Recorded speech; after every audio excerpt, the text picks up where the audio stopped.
Well, good afternoon, everyone. I'd like to acknowledge everyone that's here, members of the public and all our councillors. We have already opened with a karakia, so if everyone's happy, we'll go straight into the apologies. And we have one from Councillor Leonard. Are there any other apologies? I think not. We have Christine and Hope online. Can we have a mover that we accept those apologies? Move Councillor Foreman, a second Councillor Word. Thank you. All those in favour, please say aye. Contrary, no. Carried. Conflicts of interest. Does any of the members have any conflicts of interest they wish to declare? If not, we'll move on to item 4.1. Minutes of the meeting held on the 28th of April 2026. Does anyone have any amendments they wish to make to those? Councillor Woodward. Thank you, Mayor John. I just noticed that in the minutes underneath the performance report, there was nothing, no mention of the concerns that I raised around the Mangakino wastewater issues, and I was just questioning why that wasn't in the minutes. I understand that the minutes aren't every single piece of comment, but I thought that was important to have in there.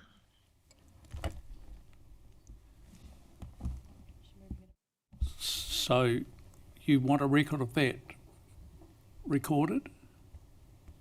Yes, thank you. Sorry? Yes. Was that yes? Yes, please. Okay. Karen, can you? They will be amended. Have we got a motion on the screen there?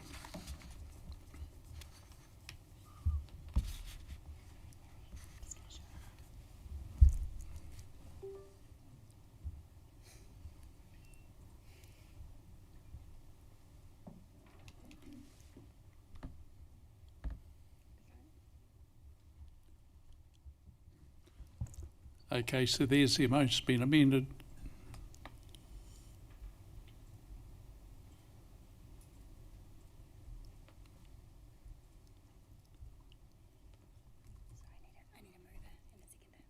You going to add anything on? Oh, yeah, I'll add that. They will be amended. So someone like to move that those minutes be accepted as a true and correct record with the amendment? So mover, Councillor Campbell. Seconded, Councillor Mananui. All those in favour, please say aye. Contrary, no. Carried. Thank you for that.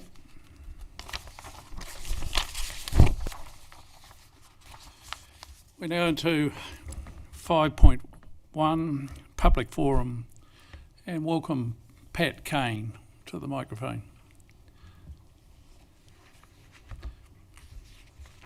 Pat, Councillor Cameron will assist you if you need any guidance there, and just... That working all right? Well done. Thank you, Your Worship and councillors. I just need to confirm you've got 5 minutes, and we're starting from now to record the time, because right. We've got a few people to get through this morning. Okay. Thank you again for hearing us so well at the workshop that we had regarding the kindergarten. We felt very well heard, and we feel that the supporting document, or the document supporting this meeting is very thorough and very fair. There are 2 questions that were raised at the forum, at the workshop, that we didn't fully answer. One was the opportunity cost. Our answer to that is there is none, really. There's been a very comprehensive document, 131 pages, been out for over 2 years, and the community, and in particular KCA, have been asked several times to engage about it. There's 6 pages in there about reserves contributions, and there's recommendation that is exactly what's put in front of the council for a decision today. So no other opportunity for use of funds has been identified, so we don't see that there is any cost. The second question that was raised was about enrolment patterns. It was Councillor Leonard, I think it was, who asked about the fact that there's diminished roles in some of the kindergartens in town at the moment. We've looked into that, and that's a cyclic thing. It's often a reflection of the economic situation, and it's not just typical of here, it's typical throughout the country. And after COVID, we had the opposite. Everything was busting. So at Kinloch today, there are 18 children. The maximum they can take is 20. The new kindergarten will also provide for under twos, so there's everything's looking very positive. I want to also take the moment to commend the council on the fantastic community forum that we had recently. It was positive. The councillors representing council were extremely well informed and very clear, very open, and very responsive. And I saw our community turn around and become unified in a way that I've never seen it before. And I came away quite elated. The acclamation at the end, it was spontaneous, and it was something I've never seen before in Kinloch. And I was thrilled to bits, so thank you very much for that. We've also learnt that we're getting feedback already on the questions that have been raised. Have I run out of time? It was also explained clearly the challenge that you have with the amalgamation that's been put in front of you, and I saw the community get behind the council in a way I've never seen it, and that's great too. So it's quite an exciting time at Kinloch at the moment. We had a fantastic 2-hour civil defence session, 80 people there. That was run by council on Sunday, and it was really, really good. And it really has given us some ideas of how important it is to, in the building that we are planning, to make that really resilient for emergency response. So that's been a great thing. We've got the opening tomorrow or open day of the waterworks, which is people are very interested in. We've got the golf club new facility opening on Sunday, and buildings, the new buildings going up for a commercial centre. The whole place is just buzzing at the moment. So a yes today from you is going to be just fantastic. I can't preempt it, but it will.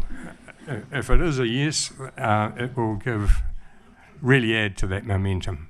So thank you very much. Thank you, Pat, for that. It's very pleasing to get positive feedback. It's a lot. You can see by the smiling faces around the room. Appreciate you taking time. Have any of the councillors got any questions of Pat? Councillor Cameron. Thank you. Just acknowledging all your hard work, you and the team. Pat, my only question really is, have you entered into an agreement to lease with the childcare facility? I forget the name of the company that you've got lined up. Central Kids. Central Kids. Do you have an agreement to lease? We've got an agreement draft, of course. We can't sign it until everything's in place, but that was threshed out very early in the piece. Any further questions? Thank you, Pat. Appreciate you taking. Thank you.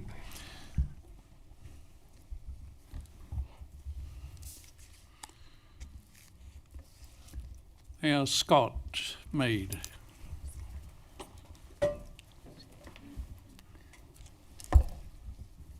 So, Scott, just confirming you've got 5 minutes. No Yes. pressure. I'll put a timer on. Oh, don't worry, Scott. We'll ring the bell. Thank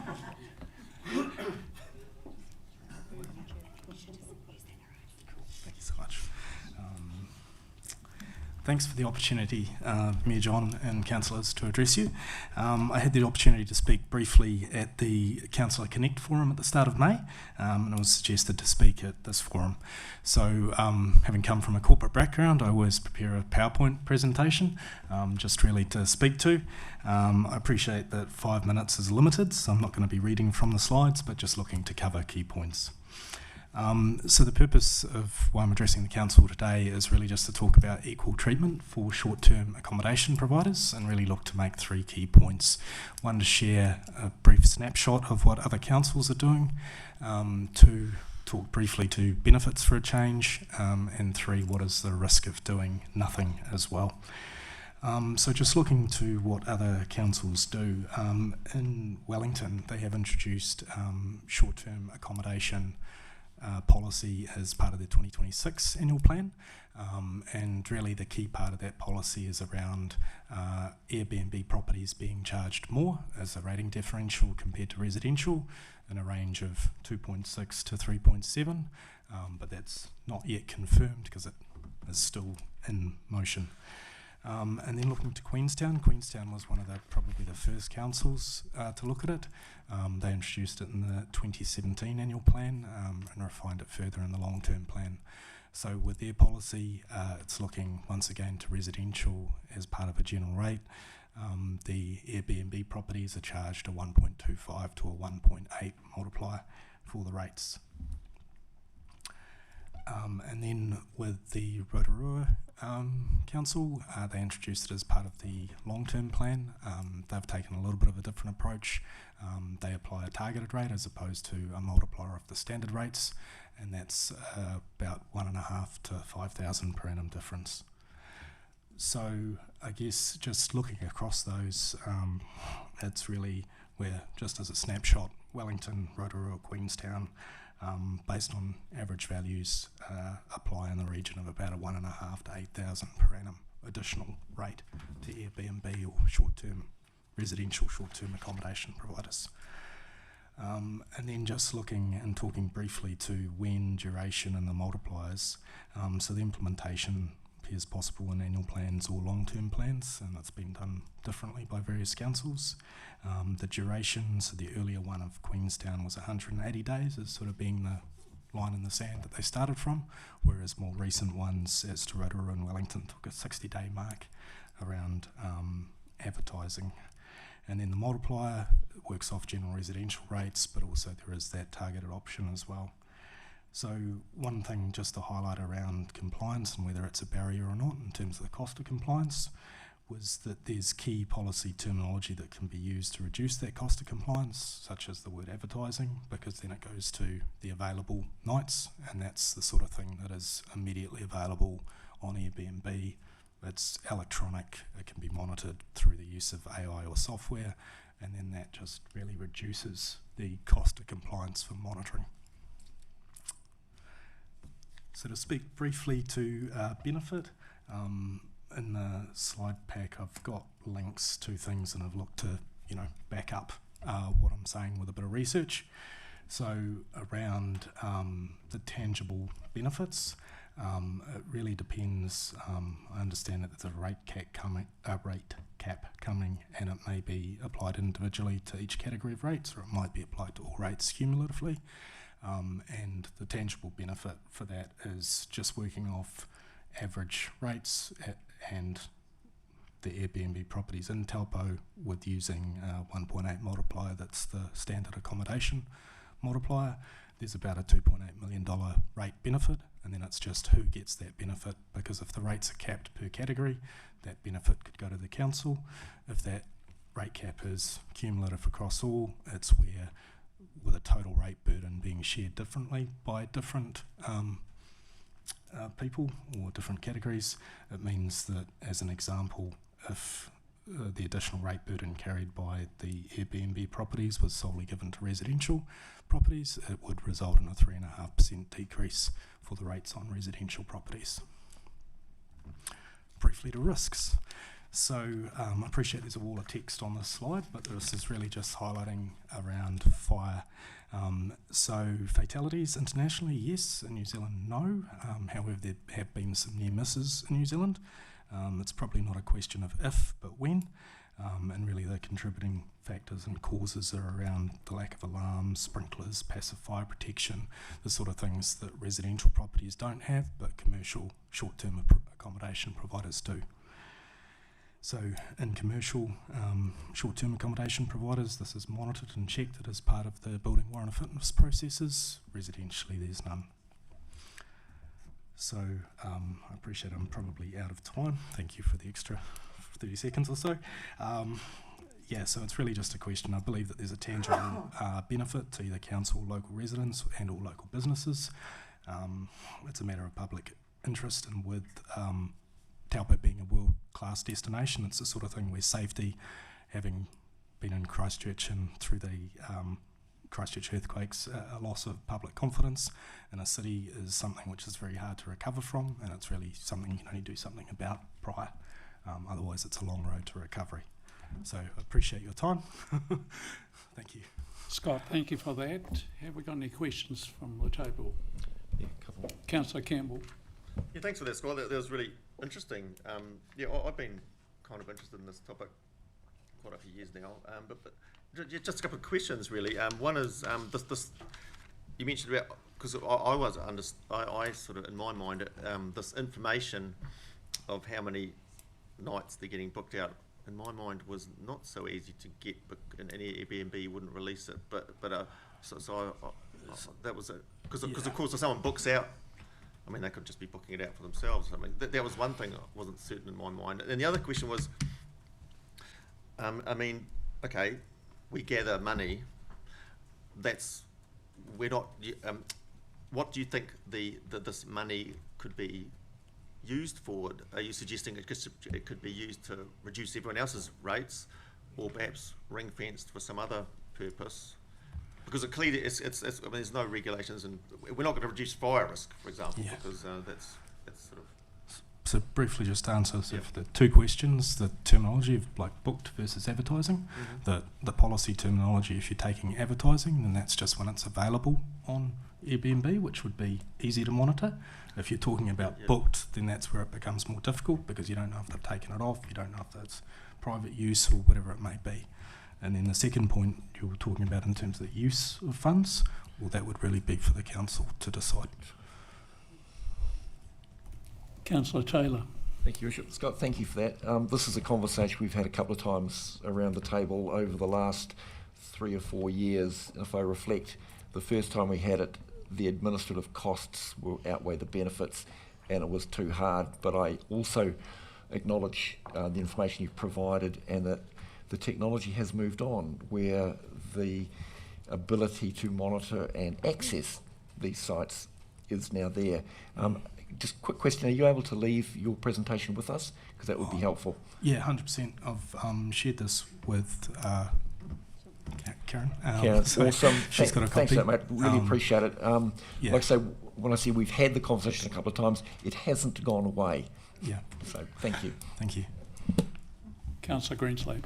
Thank you very much, Scott. What's your interest in this? Why are you bringing this to us?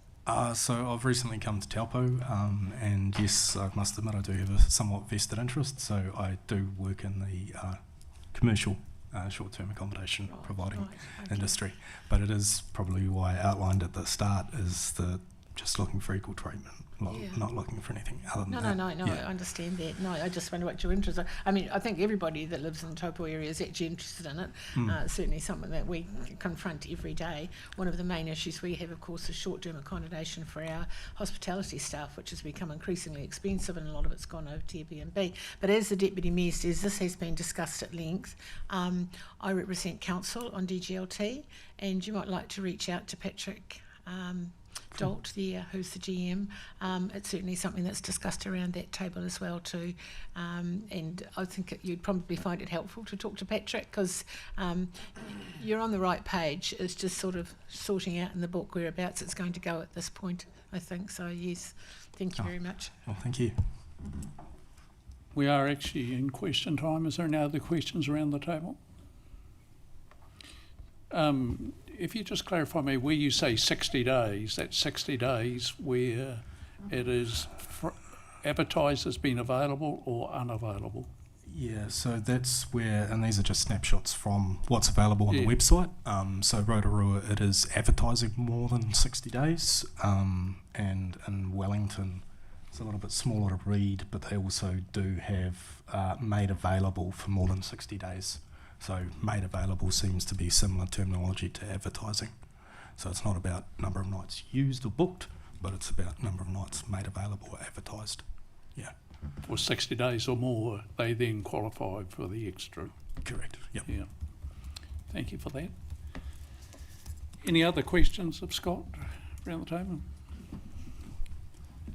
Thank you, Scott. Thank you all Really for the appreciate the opportunity. trouble you've gone to gather all that data. We look forward to having Natural. a copy of that. Is there a Belinda Walker in the audience that wants to make it?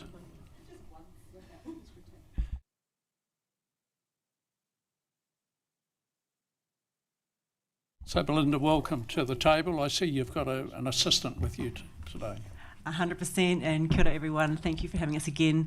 It is my pleasure to introduce my daughter Aria to you today, and I will show you in just a moment exactly why she's here, but she represents the timeline of our kindy, and you'll understand that in just a moment. So I wanted to just start and take a moment to say thank you. It's a very, very important day today, I hope. Without getting ahead, this is 9 years in the making, and there is a number of people we wanted to just take a minute and say thanks. Over the years to Council, I wanted to say thank you.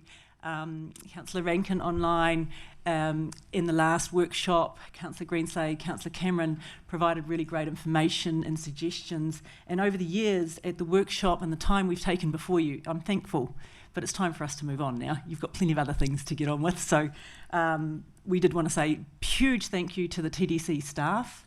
You know, I think it was 2 years ago we sat in a KRG workshop in the other building, and that's where the first inkling of could this be possible, the mechanism before you today. I wanted to say a massive thank you to our Kinloch community supporters. Over the years, have done surveys just in the last couple of days, have given us all the awhi, the thanks, the support online, letting them know that we were meeting with you here today. I wanted to say a special thank you to the Central Kids Kindergarten Trust. They have been patient, they've had belief in Kinloch, they've shared their experience, their expertise, and especially Gail Pearce, we could not have asked for a better partner in this process. And that was part of when I sat with the Ministry of Education in 2017 after we'd done our community plan that I've shared with you before, and they looked at us and said, no, you can't have a school till you've got a kindergarten, go and talk to Central Kids. And so we did. And here we are on the pathway of this journey. So let's see how we go. I wanted to give a special thank you to Pat. I know I've shouted out Pat before, but I think he's one of the most unsung heroes of Kinloch across many areas, but particularly partnering in this process. And I did want again, I think it's almost exactly 2 years since Jack Jenkins passed, for his vision and drive to get us through this next stage. I did want to make a special mention also to my Kinloch Families Trust team, Bruce and Bridget as trustees, and Tessa and Rachel as our support team. We are grateful to have you all, I certainly am. And to Aria and my family, because your patience when we've taken it away from family time, I know many of you can relate to that process, for workshops and surveys and meetings on this project. And I wanted to give you the story of the project. So, if I may.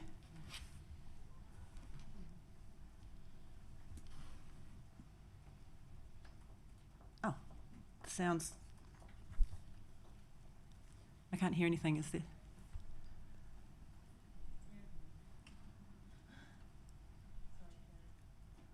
Is there any way we can put the sound on? Ah. Don't worry, Belinda, I've just stopped the clock. Thank you, Mayor John, much appreciated.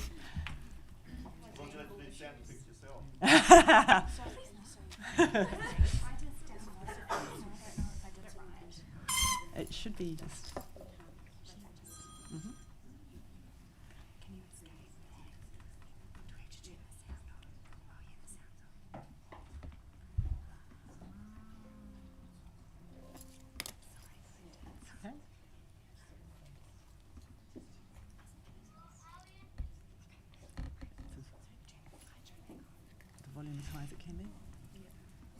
You might have to listen really closely, guys.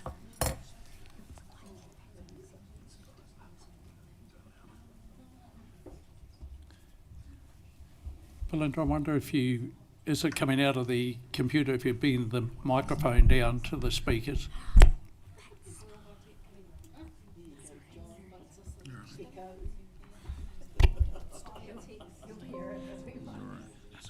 Well,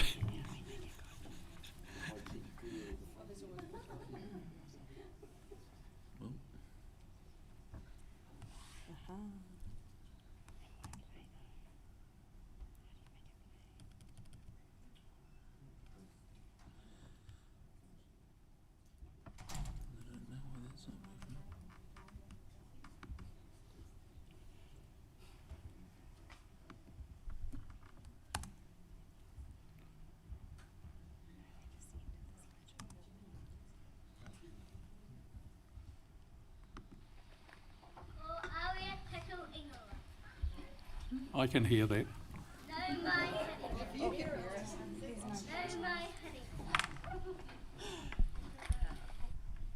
We'll move on. I don't want to take any more of your time, and then we have No, you've got 2 minutes.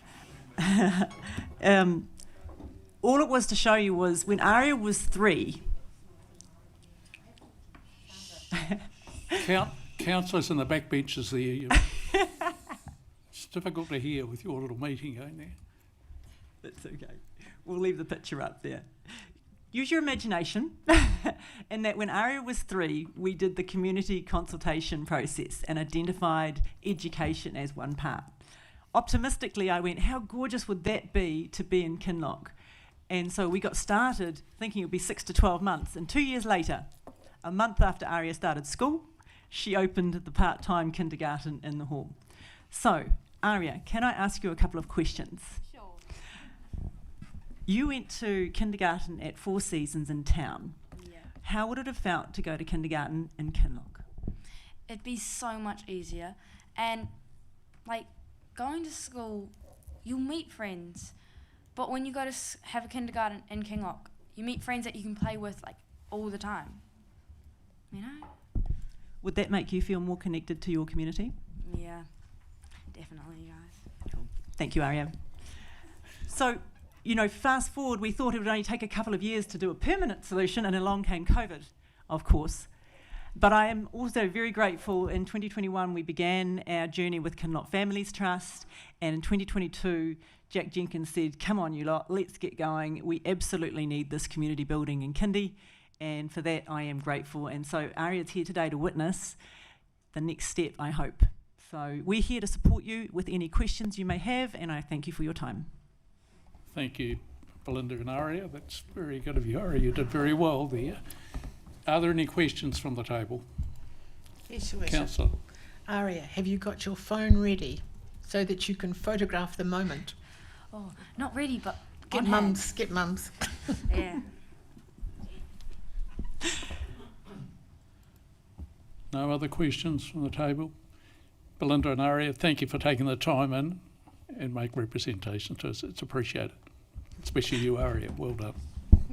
Thank you, Mayor John. Thank you.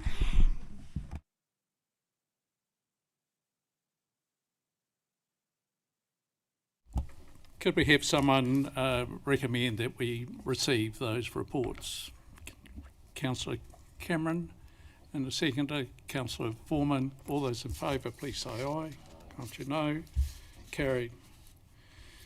We have item 5.2, notice of motion, acknowledgement of standing orders. Councillor Duncan Campbell.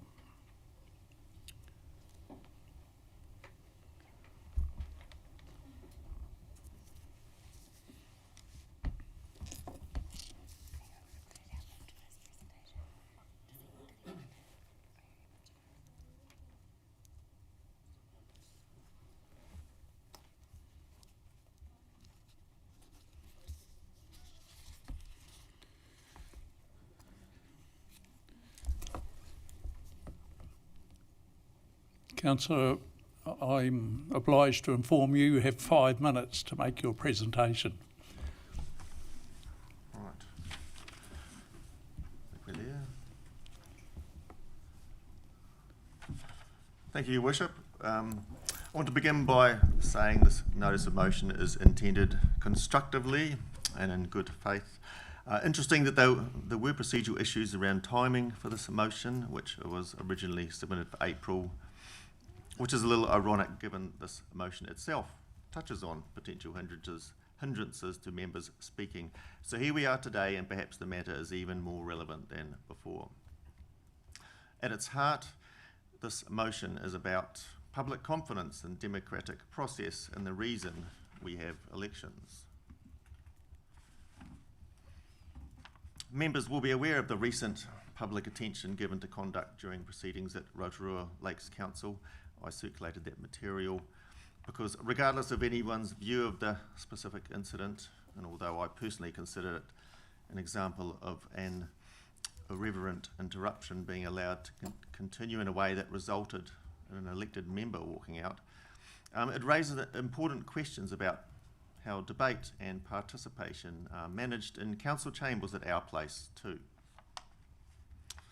Under our Standing Orders Section 21, a member is entitled up to 5 minutes speaking time on an item, and it is the Chair's discretion whether members may speak more than once.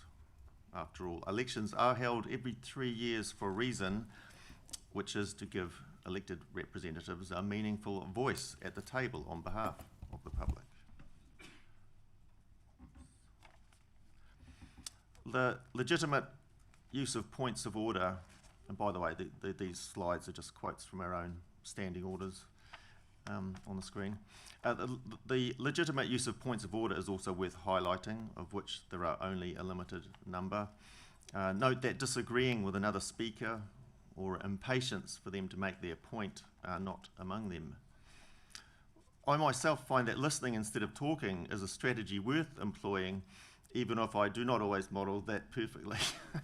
but I think one of the most commonly used points of order in this chamber is probably that of irrelevance, and too often it is raised before the speaker is able to fully develop the point they are attempting to make.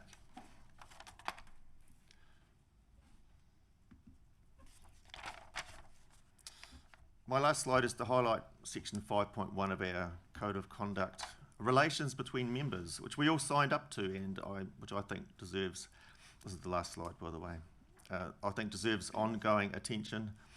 Respectful conduct between elected members is fundamental to maintaining public confidence in the council, particularly when there are strong disagreements, and it is specifically noted that the code is not intended to limit robust debate. So I hope members will consider this motion in that spirit, which after all is only to acknowledge our own standing orders, of which clause 20, conduct of elected members, is quite relevant, because conduct and orderly participation are inseparable from members' ability to properly engage in debate.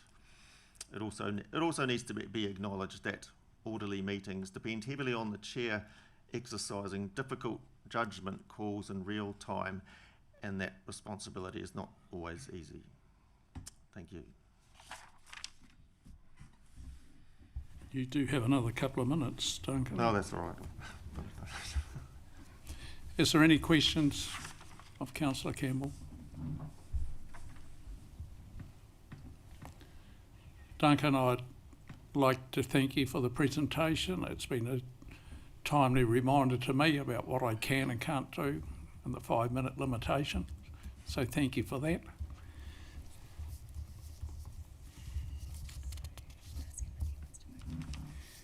So through the chair, I see Christine has a question online. Oh, thank you for that. Councillor Rankin. Don't actually have a question. We got no audio from you. Turn your mic on.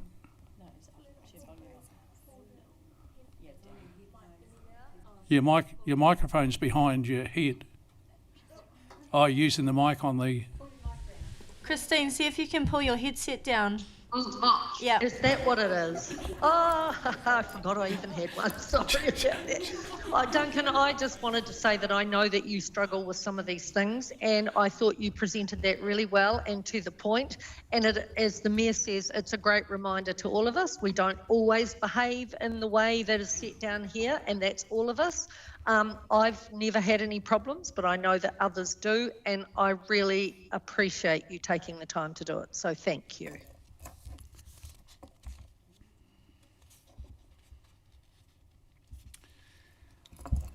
Has there been a recommendation or the motion? Are we going to put that on the screen?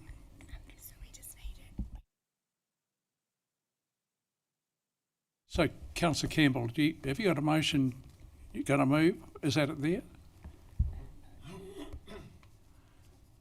Your Worship, can I just ask a question? Certainly. Thank you. Thank you, Councillor Campbell. Is there anything in your motion that's not already in our standing orders? Is there anything different in there? No, No, there's not, new. is there? No, It's just, nothing it new. is what we've already got in our standing orders, so... No, it's not rocket science. It's just no. I'm not reinventing the wheel, and I'm not intending to. I just intended to use this notice of motion to draw attention to them. Right. Thank you for that. That was really confirming what I was thinking. Councillor Cameron? I'd just like to make a note that also under standing orders we are required to respect the chair and the decision making of the chair. So I'm just, whilst we're reminding each other of our responsibilities, I thought I just might add that. Thank you, Councillor. It doesn't hurt to remind me. It wasn't for you, Your Worship, it's about us as well and our conduct. So we have a motion on the screen from Councillor Campbell, but you have clarified that is exactly as we already have in our standing orders. Councillor Westman. I was just going to make that comment. I'm just confused why we're even wasting time on it. Councillor Taylor. So are we in discussion time now? Or? We're actually in discussion mode now. We're past question time, but if you've got a question, we can... Well, if we're discussing it, then it's not entirely all of what's in our standing orders, because point 1 is quite separate, and I have some issue with us taking formal notice of what may or may not have happened at another council. I think that's a dangerous precedent, and I'm opposed to point 1 up there, bearing in mind it's what's reported, and that's entirely up to the vagaries of whoever might have been reporting that. Secondly, when I was sworn in, I swore an oath to uphold both this and our code of conduct, and this respectfully, I thank Councillor Campbell for bringing it to our attention. I look forward to the time when everybody, including the councillor bringing this, actually abides by these. But for me, it's redundant because I've already agreed to do this. And when I gave my word, when I swore an oath, I meant it. So I'm sorry, I'm not in a position to vote for it. Thank you, Councillor Taylor. Councillor Foreman. Yeah, I'm leaning towards what Councillor Westerman and Taylor have already brought up. The standing orders to a point already cover this. Some of them slightly undermine the standing orders that we have already sworn an oath to. Understand the intent, and it's a really good reminder for us to focus on the current standing orders, but I can't, as it's written, agree to this motion. Thank you, Councillor Foreman. Any other discussion needed? We have a seconder for the motion. I understand that's Councillor Woodward. Is that correct, Councillor? Yes, we have a seconder already. It's Councillor Woodward. And if I can just... Yes. Are we going to have a vote on it now, are we? Well, no, we need to clarify that Councillor Woodward is the seconder. And she does, according to your standing orders, and I assume they're correct, has 5 minutes to speak if she wishes. Am I correct? Thank you, Your Worship. Oh, were you saying that that was my time? Sorry.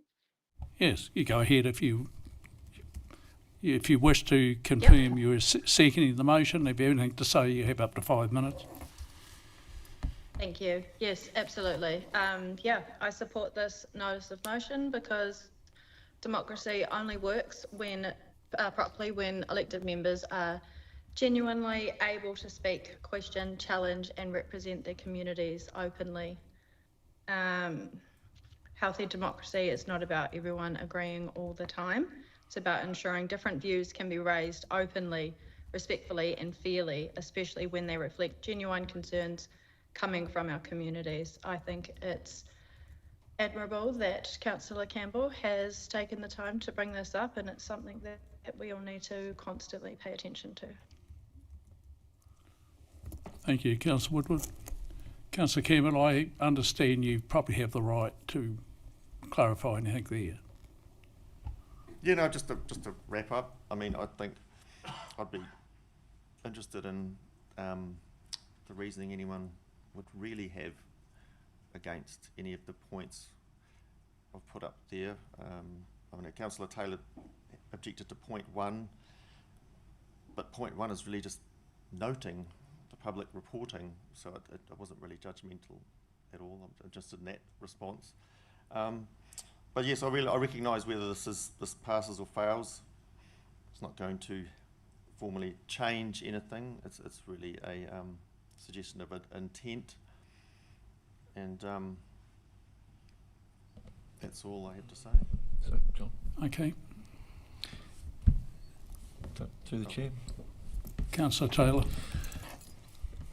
Look, if point 1 was removed, because I have some difficulty tying us to another council, if that was removed, nothing else there concerns me. As I said, we've already agreed to this when we signed our oath, and I fully support that part of the motion, because apart from the fact it's redundant because we're already doing it, I would be more than happy to support the motion if you remove point 1. Other than that, I can't agree to it as it is. Councillor Campbell, there's an option for you, but I'm going to put it to the vote shortly. Do you want to remove point 1? Far for me to be pointing out procedural hurdles, but and I think the CE might educate me on this, but it's already been seconded. So I seem to recall we're not supposed to amend a motion once it's been seconded. So there we go. I'm putting okay. Thank you for reminding. Otherwise, I would have suggested I wouldn't have cared. But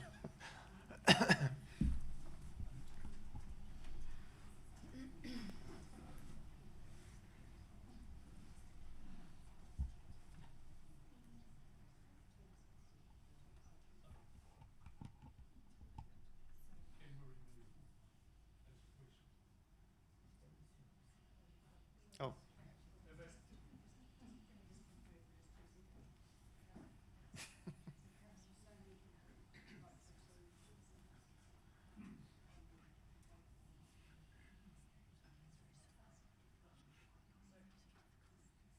So just to clarify a process that might work, councillors could look at points 2 to 6 as one voting block and debate and decide that, and then you could look at point 1 separately and debate and decide and vote on that. Sorry, it does not matter which order you do it in. Apologies for suggesting that backwards. Councillor Mananui. I just agree with Councillor Taylor, certainly once you remove item 1,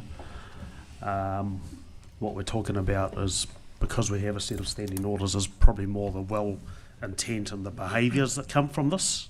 So kind of, it seems like we're trying to reinvent the wheel here and we don't need to. That's all. So Councillor Campbell, I'd be receptive if you are, that we put items 2 and 6 up. If you're happy, and we'll deal with item 1 separately. Good solution. Through the chair. Do we take out the blurb that's at the end of it? Does that come out? It's not in the motion. Say that again. It's taken out. Thank you. Yes, it's removed. Yep, it's removed. So we're talking about items 2 to 6. Where is the seconder for this? Yeah, but no, it's amended, so Through the chair, I think the discussion was it's not amended. We're just voting for it in part. okay. So we'll we don't partially. need to. So we have a seconder, Yeah. and we're voting on items 2 to 6 Six, yeah. inclusive. Councillor Murch? Yeah, thanks. Just before we vote, I just want to say, yeah, thanks, Duncan, for bringing this to our attention. It's not usually the type of topic that I would want to spend this much time debating and discussing. I think it's all very well us reaffirming our commitment to the standing orders, which is what we already do, but then our behaviour following the reaffirming to the standing orders needs to follow. I mean, I've heard a couple of councillors preaching about respect, but to be honest, I have not felt very respected by everybody around this table. So I just want to say it's all very well sitting here in an ordinary council meeting reaffirming our commitment to a document in writing, but I want to see that behaviour follow through after this meeting, because I'm sure I'm not the only one who agrees that a lot of us tend to jump in and talk over each other, and it gets quite messy. So that's probably the reason why you've brought this up. But I just want to give us a bit of a reality check. Like, is this really a good use of our time? If it is, sweet. Let's move on. But let's actually change the culture around the table if we're serious about this stuff on paper. Thank you, Councillor Murch. It's appreciated. Councillor Cameron. Through the chair, yeah, I'm a bit perplexed, I must say, because as required under the Local Government Act, this council, us, we debated and adopted standing orders at the beginning of the triennium. So I'm struggling to understand precisely what all this time was spent on. To be perfectly honest with you, I think it's taking up time in a valuable time in a council meeting that was pretty unnecessary. And again, whilst I respect the approach here, and I 100% agree with it, that discussing around the table with respect and courtesy and allowing that discussion is absolutely vital. It's also really important to understand that the chair decides who speaks when, and if the chair is making a decision on a point of order or has asked you to stop speaking for whatever reason, that also forms part of our standing orders. So let's remember the entirety of our standing orders and commit to working to those, all of us.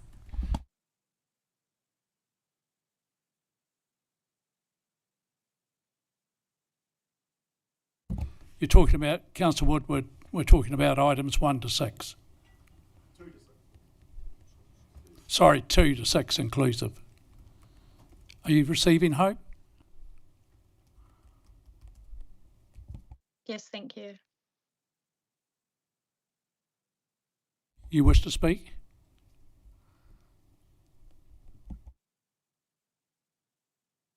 Well, I'm going to put items 2 to 6.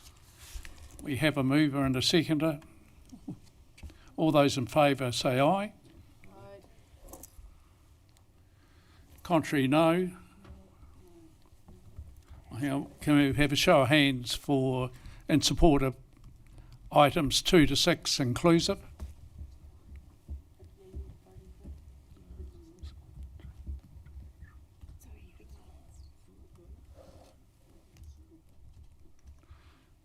Have you got? Can you hold your hands up?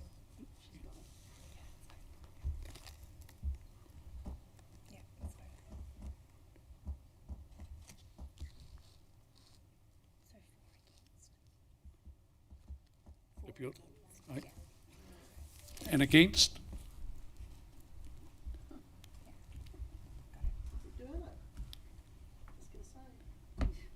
Through the chair, I'd like my abstention noted, please. Yeah, just hang on a minute, Councillor. We're just waiting for the scribes to catch up here. Yeah, Okay, and Councillor Cameron is abstaining. I've already sworn an oath once. I don't need to do it again. Okay. So that's carried, is it? So that is carried. well done on that one. Now we need to put item 1 up. Is that correct? Yep. And we have a mover and seconder for that, I assume? So we're voting now on item 1. All those in favour of item 1, please say yes. Just So the motion is lost. The motion is lost. so that motion is lost. Thank you, Councillor Campbell.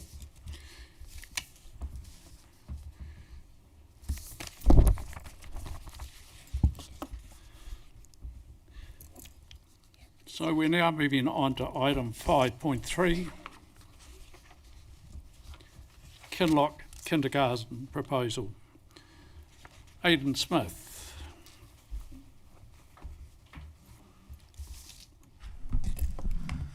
Kia ora. For the benefit of anyone listening who may be new to this, I'll just give a brief summary.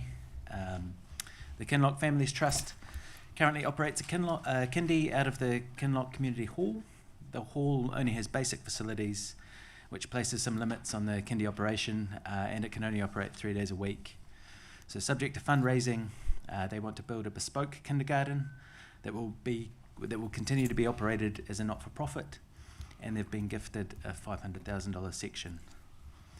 Council asked officers to work with the Kinloch Families Trust to identify if there were any options where council could support this, given that rates or grant funding was not an option.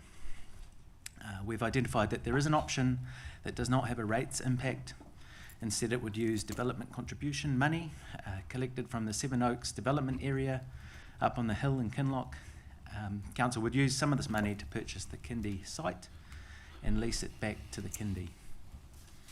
So last month, Council had a workshop where the Kinloch Families Trust presented their proposal, and officers were asked to come back with a decision-making paper and to explain clearly what the opportunity costs are, which is how the development contributions money could otherwise be used, and to be really clear on what the choices and trade-offs are for council. So the paper you've got today identifies that the development contributions money from the Seven Oaks development area is around $1 million. It must be used for either purchasing or improving reserves. It must be used on new capital, that is creating new assets for council. It cannot be used on renewals. It cannot be used on operational costs, such as maintenance or offsetting rates, and it must be used in Kinloch. So given that, there are really two options for council to choose between. You could either spend half of that $1 million supporting the kindy proposal, with the rest to be used for some future improvements to the Kinloch Domain or Kinloch Lakefront, or you could spend the whole $1 million to those improvements in the Kinloch Domain or Kinloch Lakefront Reserve. So those are your two choices. It comes down to a value judgment for council to make on what they think is the best use of this money for the Kinloch community. If you have any more questions about the mechanisms, I'm happy to answer those. If you have any questions about the kindy proposal, subject to the Mayor's invitation, Belinda or Pat could answer those. Otherwise, I'll leave you to debate and decide on the preferred approach. Thank you, Aidan. Are there any questions of Aidan or of the other speakers before, while they're still here? Councillor Foreman. Nicola was first. Oh, that's right. So I'll just want to check in with you there in the risks.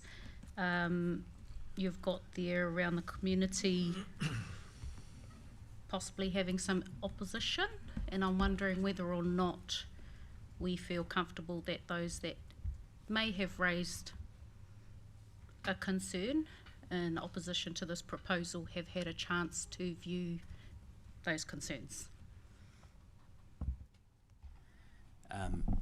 The decision-making sections of the Local Government Act absolutely apply. In particular, Section 78, which sets out that when you make a decision, you must take into account the views and preferences of not only those affected, but also those interested. And that the Act is specific. That doesn't mean you have to consult. The impacts we've identified are reasonably limited, but we know there are some parts of the community who have an interest in this and who have different views. You have a significance and engagement policy, which, due to the limited impacts on the community, identifies that you don't need to consult to make this decision. But ultimately, it's up to you to determine whether or not you feel you understand the views and preferences of the community enough to make a decision, or if you feel you need to consult.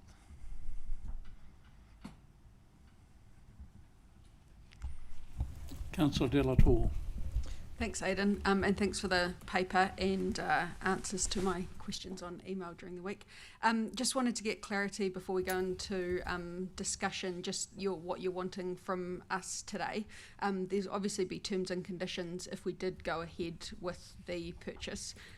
Is that something that you want clarified and discussed by today with us, or is that something, it's just the purchase you want decided on, and that would be at a later date? Yes. So the paper is seeking agreement in principle to go ahead with this transaction as set out in the paper, and delegating the finalising of the details to the regulatory committee.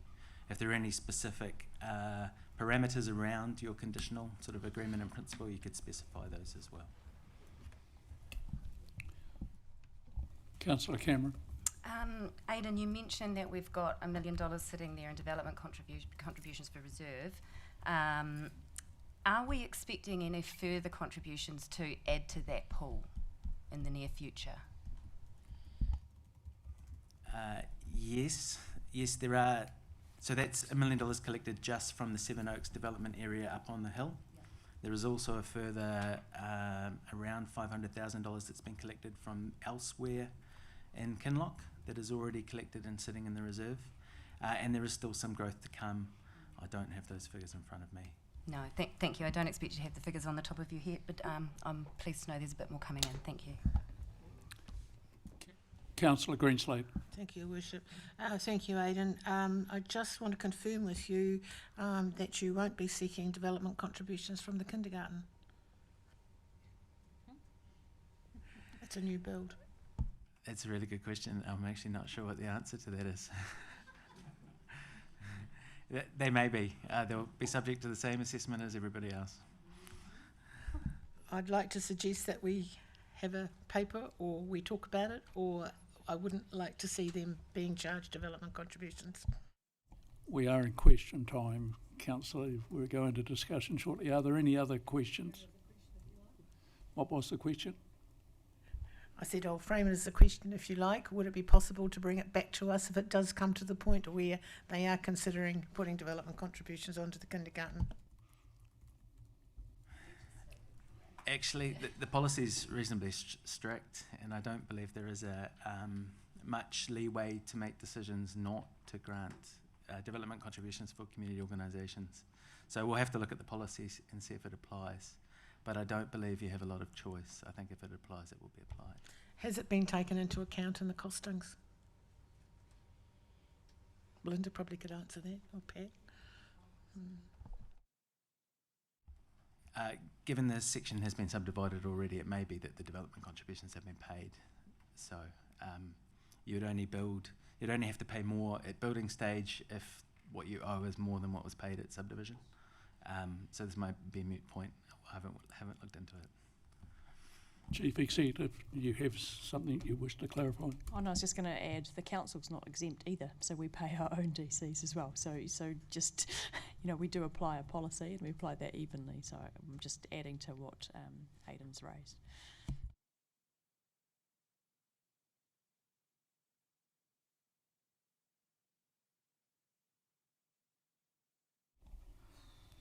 Thank you for reminding me. Are there any other questions of Aidan or the team in the back of the room there relating to the kindy? If not, we'll move into debate. Aidan, thank you very much.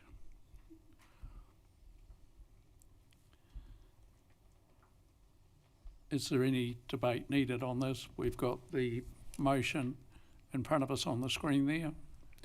Councillor Cameron. I'd like to just acknowledge the team who have put their time and effort into this truly community-led initiative. I see it as a blueprint for future development for the entire district. I'm pleased we've been able to look at this differently for you, because with the future so uncertain, I think we're going to have to be agile in how we meet our community needs.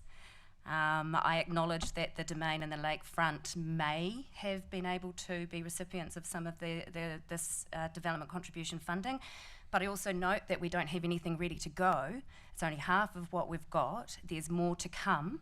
So I see this kindergarten project as an opportunity in time. It's become available to us in the way that it has, thanks to the generosity and community spirit of Seven Oaks, and I'd like to acknowledge them. And I would like to support the motion to purchase the land. I recognise this isn't going to please everybody, but let's face it, if we tried to please everybody with our decision making, we'd never decide on anything. Councillor Cameron, thank you. Councillor Rankin. Oh, look, I absolutely agree with Councillor Cameron, and I want to give a special thanks to our staff. It's not easy working in a bureaucracy with a whole lot of rules and regulations that sometimes want or make all of us want to tear our hair out. They did a magnificent job under really difficult pressure. It was a hot and difficult topic for quite some time, and they have gone out of their way, and I really, really admire that.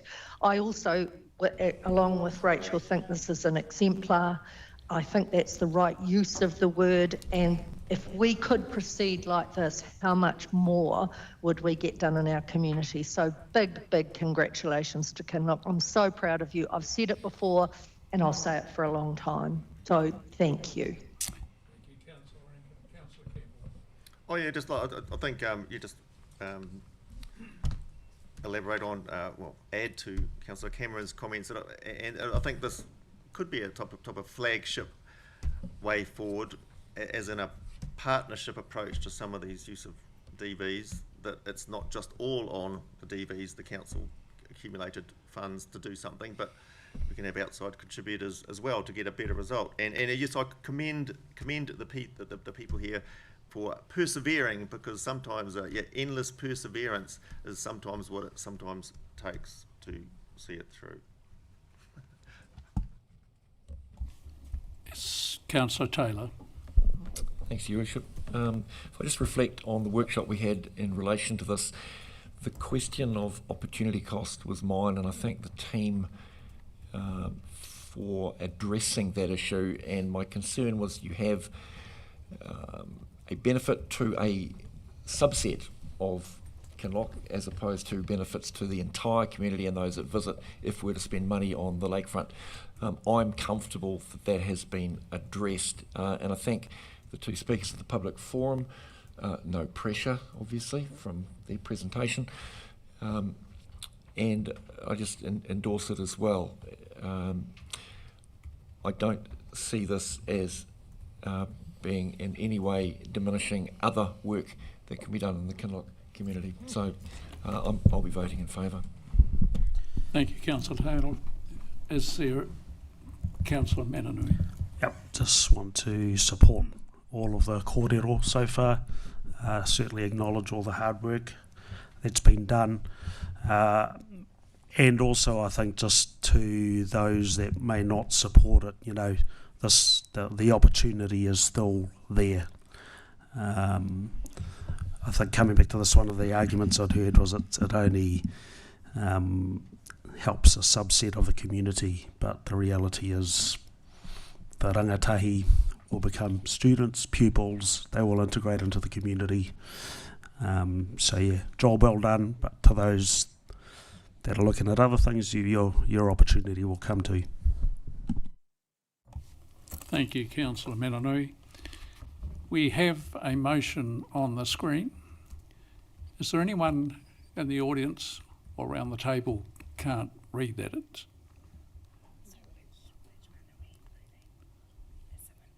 Oh, well, I'm asking. You'll have to speak up if you...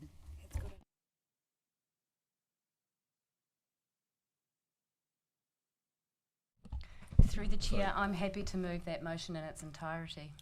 So is that we've got an option, isn't it? I'd like to so I don't think put it to the vote and see, but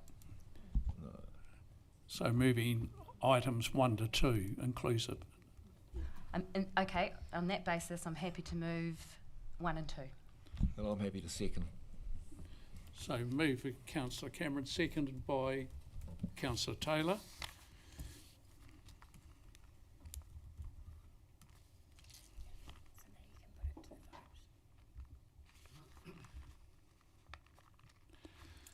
I'll put that to the vote. All those in favour say aye.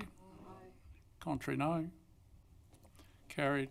And the 2 on the screen are in favour. Thank you very much.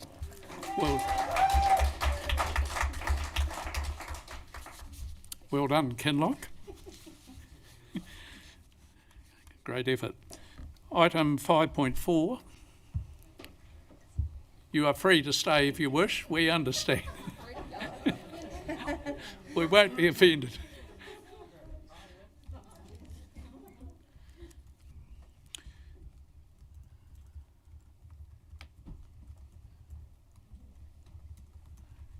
So we're on to item 5.4, Taupō District Wild Reserves Management Plan, and the delegation to the Regulatory Committee, and we're going to have Cara. Kia ora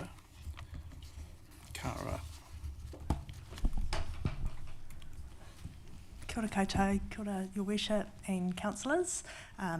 Ko Kara Scott tōku ingoa he kai tohu kaupapa here aho. I'm a senior policy advisor, and you know Nick, Carol as well. We are bringing an item to you today.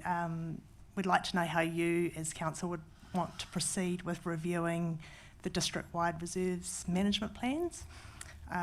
Reserve management plans relate to all of our recreation reserves, and they're a requirement under the Reserves Act.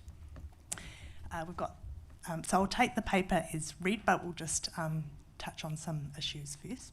So the 3 options for you to consider are that the full council would undertake a review and decision making. You'd have delegate to the Regulatory Committee to undertake the review and decision making, or the Regulatory Committee would undertake a review and then make a recommendation to full council for the final decision. We've outlined the pros and cons for each option in the paper. And first, I just wanted to talk to a couple of, I guess, key issues to consider in your decision making. So our existing reserves management plans across the district are outdated and need review. We've got numerous different management plans, all at different dates, and that has made it difficult to keep them up to date. The Reserves Act requires reserve management plans to be kept under continuous review. And that's so that they can adequately provide for the community needs as they change over time. Some of the key issues that we've heard so far about our outdated management plans mostly relate to the change in community needs over time. So a lot of our leases and licences are due for review, and it makes it really difficult when the actual management plan either doesn't provide for them or hasn't accounted for those needs. Some of our examples are Crown Park management plan, which is 16 years old. At the time, there was talk about relocating the BMX track, and similarly, the Tongariro Reserve Management Plan, now 21 years old, talked about relocating the tennis courts. We need to know from those clubs and from the community, is that what they still want? And what it makes it difficult for certain clubs or leasee holders to invest into their facilities or upgrade anything when there's no provision in their management plan for them. Other examples include concession sites on the lakefront, so our Tapu Waihararu Lakeshore Reserve Management Plan. It's also 19 years old. There was one update that was done to account for the hole-in-one, but the rest of the plan has been left untouched. And it has defined concession sites and defined concession holders. It's limited to 5. So anyone else who wants to come in and apply for a concession site, it's really difficult for them. An example is back then we didn't have mobile saunas. There are requests for that sort of thing. So disc golf is another example in Spa Park where the management plan did not account for disc golf. And we had to go through another consultation process on top of that. So it all adds to a very ad hoc way of managing the plans. Up-to-date management plans help with LTP funding. Reviewing them together allows better efficiency, so you've got one ongoing review date. And what we did with the Turangi Reserves Management Plan, where we had all the reserves together there, we separated out our background information from the actual management plan, which means we can update that information at any time. All the current management plans have that all lumped together, so it makes it really difficult to keep that information up to date. The approach that we would be looking to do wouldn't be like lumping them into one specific PDF document as the current management plans are. We would have it online so it's easy to navigate. You might have an overarching vision for your recreation reserve, but within that we would have categories that are consistent with national planning. And then, so for instance, your sports grounds will have a different level of management to some of your nature reserves. And so we can categorise them on our website, and that way it's easy to navigate between different management plans. And while we might have an overarching vision, we can still allow for specific reserve requirements. So if a particular reserve community response is noted, it needs particular actions, we can have those noted as well. So it still allows for specific approaches to your different management plans. To do all this, you need to decide on a review and decision-making structure. In review, we would start to look at all the background information. We would engage with our community, so we need a committee or a structure to come back to and report to. Similar to Turangi, we would have numerous engagement sessions, talking directly with sports clubs, user groups, using Councillor Connect in our rep groups, and we would workshop together. We would partner with iwi and hapu where we co-manage reserves, and then obviously undertake a formal consultation process which will take 2 months, where anyone is welcome to submit. So all the options that you've got are all valid options. We've all used those different options for reserve management plans. It'll, I guess, come down to what your capacity is and how much interest you all have. Our recommended option is to delegate to the regulatory committee, but we are seeking your discussion and approval for that. Thank you, Karen. Nick, do you want to add anything to that? Look, the only thing I'd add is there's a cost to having outdated management plans, and that cost falls on you as a council, because you've got staff who have to do additional work, particularly in that leases and licenses space and concessions, having to navigate through the legal process under the statute to enable those things to take place, rather than being able to use a much more streamlined process through a management plan. So if we can get the management plans up to date and enabling what you and the community want, then it means those processes are streamlined. So that reduces costs not only for council, but also for the community, who don't have to keep going through these consultation processes every time we want to do a lease or a license for an outdated piece of management plan that we've got in place.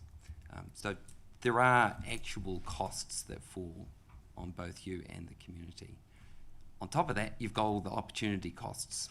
If you've got, I think as Cara mentioned, if you've got community groups who are utilising either land or buildings on reserves, and they don't have any certainty about whether they're going to get a lease other than a year-by-year arrangement, it makes it very hard for them to make the investments that they need to be able to support their community groups as well.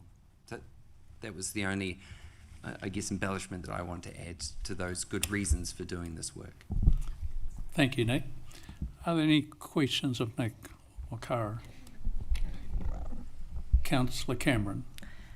Thanks so much for the paper. It was really well put together. I guess I'm just wanting to clarify for the public and also for anyone at home, this process is the way in which we allow the community to have a say in how their reserves are used, correct?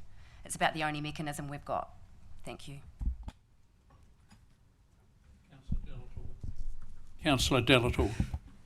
Thank you, Chairman.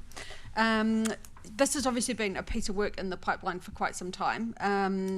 We 3 weeks ago received notice of amalgamation requirements. Has it changed or affected your opinion on when and how we do this? No, it hasn't.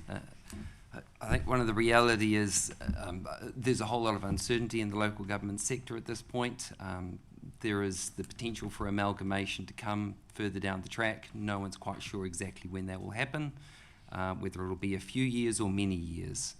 I think the reality is that we've got community groups and our own staff who are struggling to manage our reserves through this poor set of outdated management plans that we've currently got in place.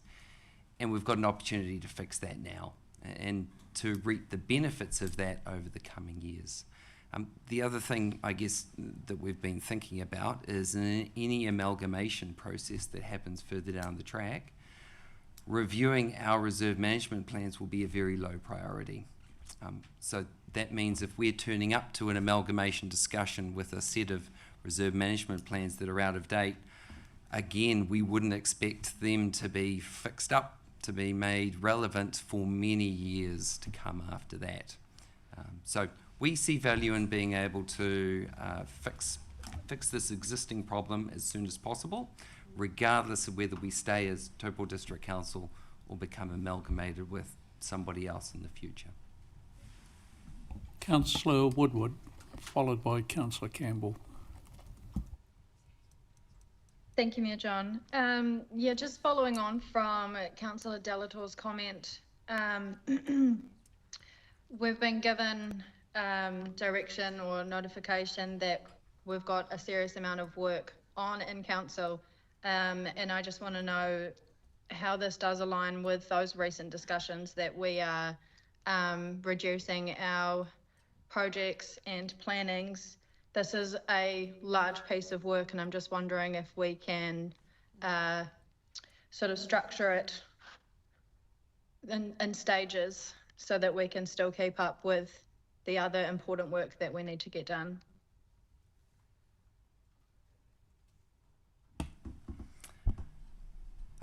So we anticipate this work will take about 1.25 to 1.5 full-time equivalents over sort of the space of about 12 to 18 months.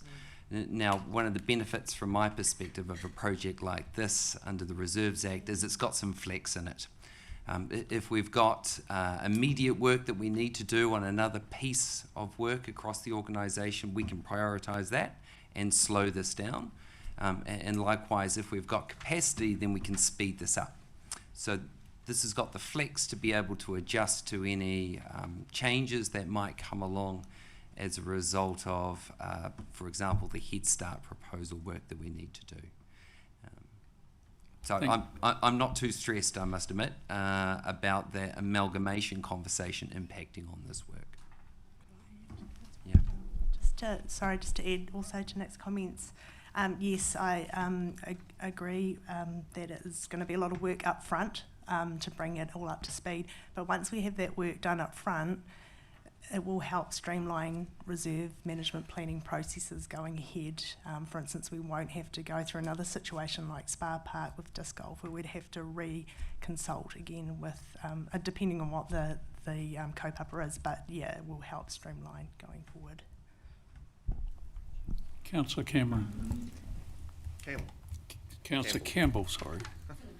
Sure.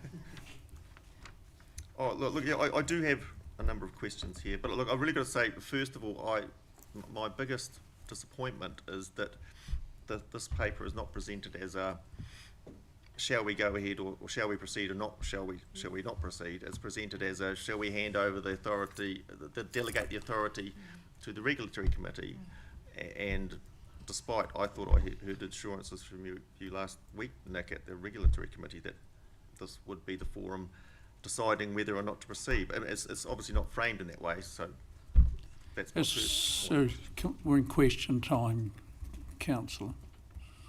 Well, you've given us an estimated time, 1.5 full-time equivalents of roughshod 200 grand, thereabouts. yes, that doesn't take into account the time of the community and the time of the people around this table. And really, I don't think we've had, so this is quite a bit of effort and time and effort involved. I'm appreciating that. And certainly my experience, and I know what you're saying about amalgamation, you don't think it's so relevant here, but I mean, my experience with the Auckland amalgamation is that... Are we getting to a question here, Councillor? I do have some questions.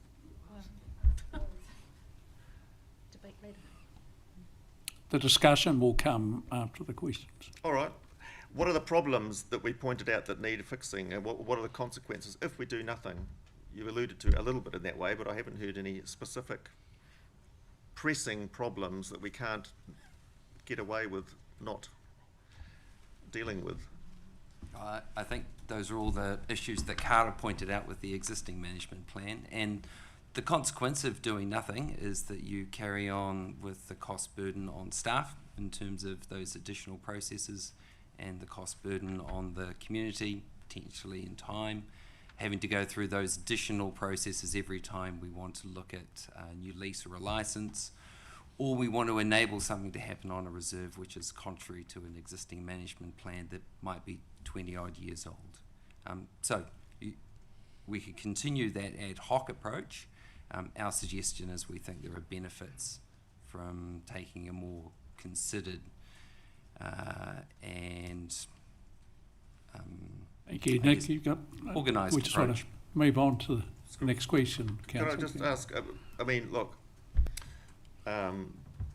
once bitten, twice shy is my experience with the Mototeri Reserve Management Plan. That was a lot of work, and I felt we were not, elected members were not very well prepared for that, actually, at all, or even asked the right questions for the outcome. But based on that, I've got to ask, what safeguards would be put in place to ensure that consultation will not be influenced by organised or out-of-district interest groups, like I believe happened at Mototeri? Well, under the Reserves Act, anybody's able to make a submission when we put out a draft reserve management plan, or indeed when we're going through the process of drafting and seeking feedback from the wider community. So we can't stop people from putting in submissions. It's then up to the decision makers around this table to decide how much weight they'll attribute to those comments or views that are experienced by submitters. And that's pretty much the same with every process that you go through. Thank you, Nick. I'm just wondering, Duncan, while you formate up your next question, we go to Councillor Greenslade. Your question, please. Thank you, Karen Aidan. When I received this agenda item, I reached out to my chairs of the ratepayer associations in my district and asked them to read the South Western Bay Settlement 2015 and the Turangi-Tongariro Lakeside Reserve 1993, and I read them myself. I'm sorry I haven't read all the rest of them, but I just read the ones in my area. My response back from the South Western Bays ones that it's an absolutely fantastic management plan, and they're very concerned that they might lose all of the work that's in there, the research, the history, clearly a huge amount of time that's gone into it. And of course the response from the other one was, well, yes, they felt that that was severely overdue, and of course there's a huge amount of work. So sort of really a response for my community is probably what they're looking for at this moment in time. That's the question. Yeah. The Good. question. We're in The question time. is. What do you want me to say? We're in question time. I need to take some of my comprehension classes. The question is that the management plan for the Southwestern won't be lost. That's the question. Because you know yourself, the huge amount of work, effort and time that went into that. And the question is, you know, they want to make sure that that won't be lost. Yeah, we absolutely want to keep all of the background history and all the work that's gone into those. We want to structure them better so that if anything does update over time, we can easily account for that. We will still allow for individual nuances for different reserves. So if we hear from the community that they're really happy with their reserve management plan, there would be no particular reason to go and take it away. So we want to make sure that we have that engagement process in place where we can listen to the community, find out what has changed over that time frame, what do we need to update, what hasn't changed. The first step is to look at all of the background information and see what's changed so far. So will you take each management plan and go to each individual community, will you? Is that how you're intending to do it? Okay, fine.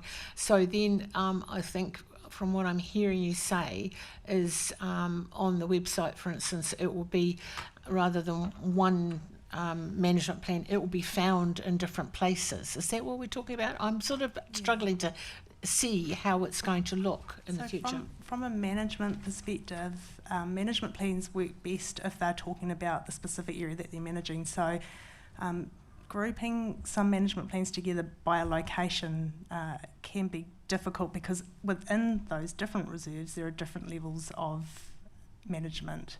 So from a management perspective, if we categorise lakeshore reserves together, sports grounds together, neighbourhood reserves together, we have a better way of dealing with the management of those rather than trying to find all the information within different reserves in the one management plan.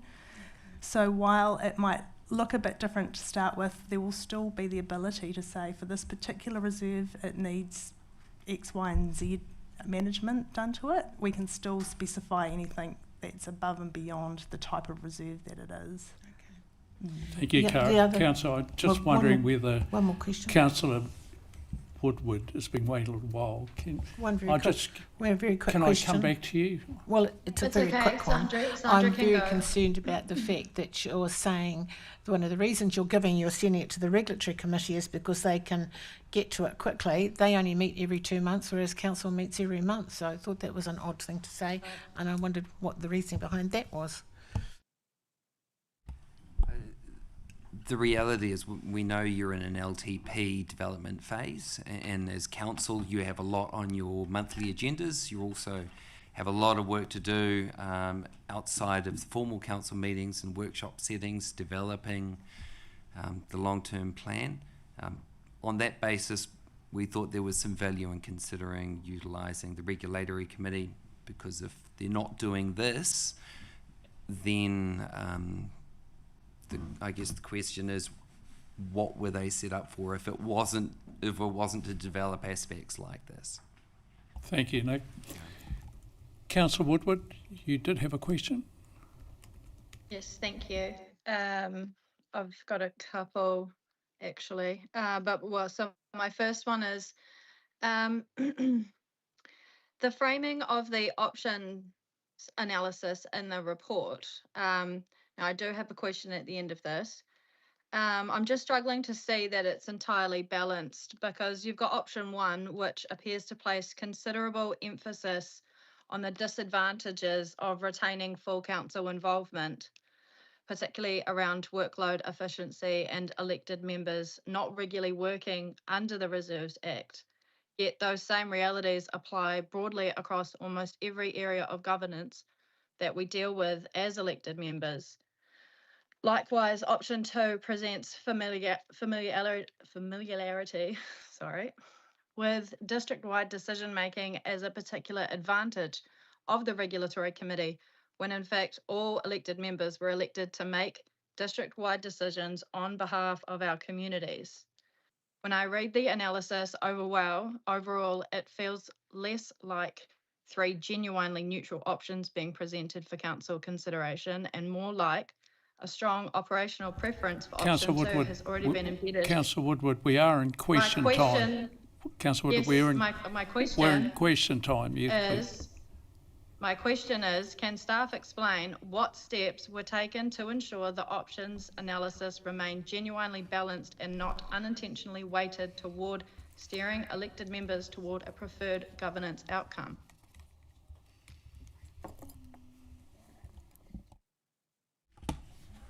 Thank you for your question. Well, look, we always try and provide you objective advice. That's what we've tried to do again in this paper. all the options were presented with the advantages and disadvantages as we perceive them as staff. It's totally up to you as elected members to have different viewpoints, and we all bring different biases to the decisions that we make. So this is exactly the reason we go through this process. Thank you, Nick. Supplementary Yeah, to sorry, I that, don't believe can I that ask a answers question? my question. Just go ahead, Councillor Woodward. Did that answer Yeah, your sorry, question? I don't believe. No, it didn't answer my question. Through the because chair, you've got. can I maybe ask a question Oh, then hang that on. might be supplementary to that? So, Councillor Woodward, you said it didn't answer your question. Do you want to put the question No, again? yeah. Then we'll come to you. Yes. Explain what steps were taken to ensure the options analysis remained genuinely balanced. Because the disadvantages and advantages on the three options are done in a certain way, and it's pretty clear. So I'll answer here, jump in here, Nick. So I think Councillor Woodward, my apologies, I think you're questioning the process that we follow to be able to put together our agenda reports. So there's two parts, and perhaps take it in two steps. Nick has outlined that our role as staff is to provide free and frank advice to the best of our ability, and to do so on a neutral basis. If you disagree with the analysis, that's entirely your call. That is absolutely your role as elected members to be able to debate. In terms of the process that we follow to prepare council agenda reports, they are prepared by the author. They are then reviewed by the authorising person, and they go through a quality control process before they come to council. So that you absolutely are entitled to your views, and that is absolutely your right to be able to disagree with our analysis. That's absolutely your decision making. But if you want to ask the question that we follow to make sure that we do the best that we can, that's the process that we follow to provide good quality decision making reports for you. Thank you for that, Chief Executive. Councillor Cameron, we'll come back to you, Councillor Woodward, if you've got another question. Can I just Councillor Cameron. Thank you, Chair. Can I just confirm my understanding that in addition to going through the options in a paper, you are also required to give us a recommendation based on your area of expertise? Yes, that's why you employ us. So, Councillor Woodward, have you got any further questions, or? Yes, I do. The next question was, what exactly will the representation group input look like? Will there be any workshops, submissions, opportunities, discussions?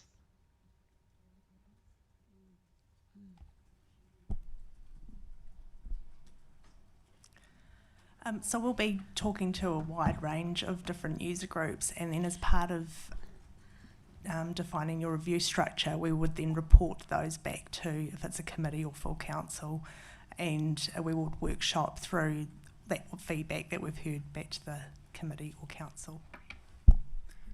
I think just to add as well, we're very conscious we've got the benefit of the two representation groups and the Councillor Connect forums. We'd be looking to utilise those throughout the development of the reserve management plan process, along with a host of other engagement opportunities with the community. So certainly rep groups are sitting there with an advocacy function, and we'd be looking to make the most of that. Thank you, Nick. Councillor Greenslade. Thank you, Worship. I note that the Turangi Reserves and the Motatiri Recreation Reserve plans have been excluded for obvious reasons because they've just recently been updated.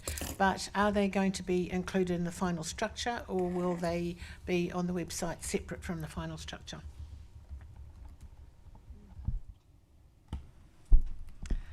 The Turangi Reserves Management Plan under the Mana Whakahono Agreement notes that it can be incorporated into a wider reserve management plan if the committee chooses to do that. So we would take that back to the committee.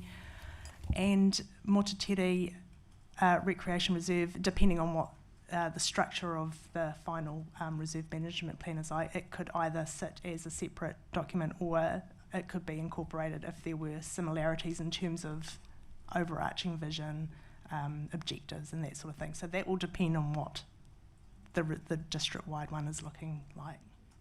Councillor Woodward. Thank you. A lot of the rationale in this paper centres around efficiency and reducing governance workload. So my question is, how do we ensure that in pursuing efficiency, we are not also reducing democratic involvement and local representation in decisions that communities care deeply about?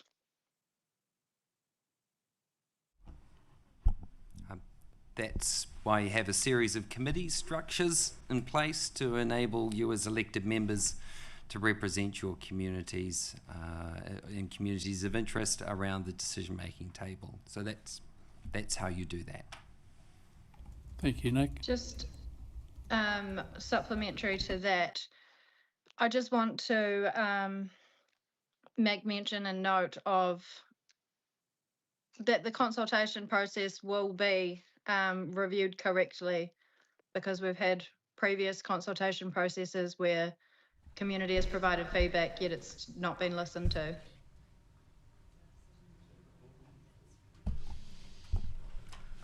Certainly. Councillor, yeah, that's getting a bit uncomfortable with that question. Do you want to just think about that, and in the meantime we'll go to Councillor Campbell. Right. Yeah, look. Put simply, over the last, since we've started this term, I've heard a lot of talk about how the staff are overloaded and the policy team is all the stuff coming down the line, and then I see this, which, as far as I can tell, is not an essential. There is no expiry dates on reserves management plans. I know that. It's very subjective, and this looks like a whole pile of work, and I'm just intrigued. Sorry, through the chair, are we still in question time or are we in debate? Well, I thought I'd say it to them because that's where I'm. Well, I guess through the chair. Hang on, please, through the chair. It is question time, Councillor Campbell. We're not in debate yet. Do you have a question? No, I'm just interested in a response to that, actually. What was the question? It's a whole lot of work. It's not essential, and yet I've been hearing all since the beginning of term that the staff are overloaded. I'm just intrigued. So through that this is seen as. Thank you for your comment. We're actually in question time. Councillor Woodward, you have a question? Yes. Please be mindful. We can't afford to be criticising staff. I've reframed my question for you. What specific measures will be put in place to ensure smaller and rural communities are not only consulted but meaningfully reflected in the final outcomes?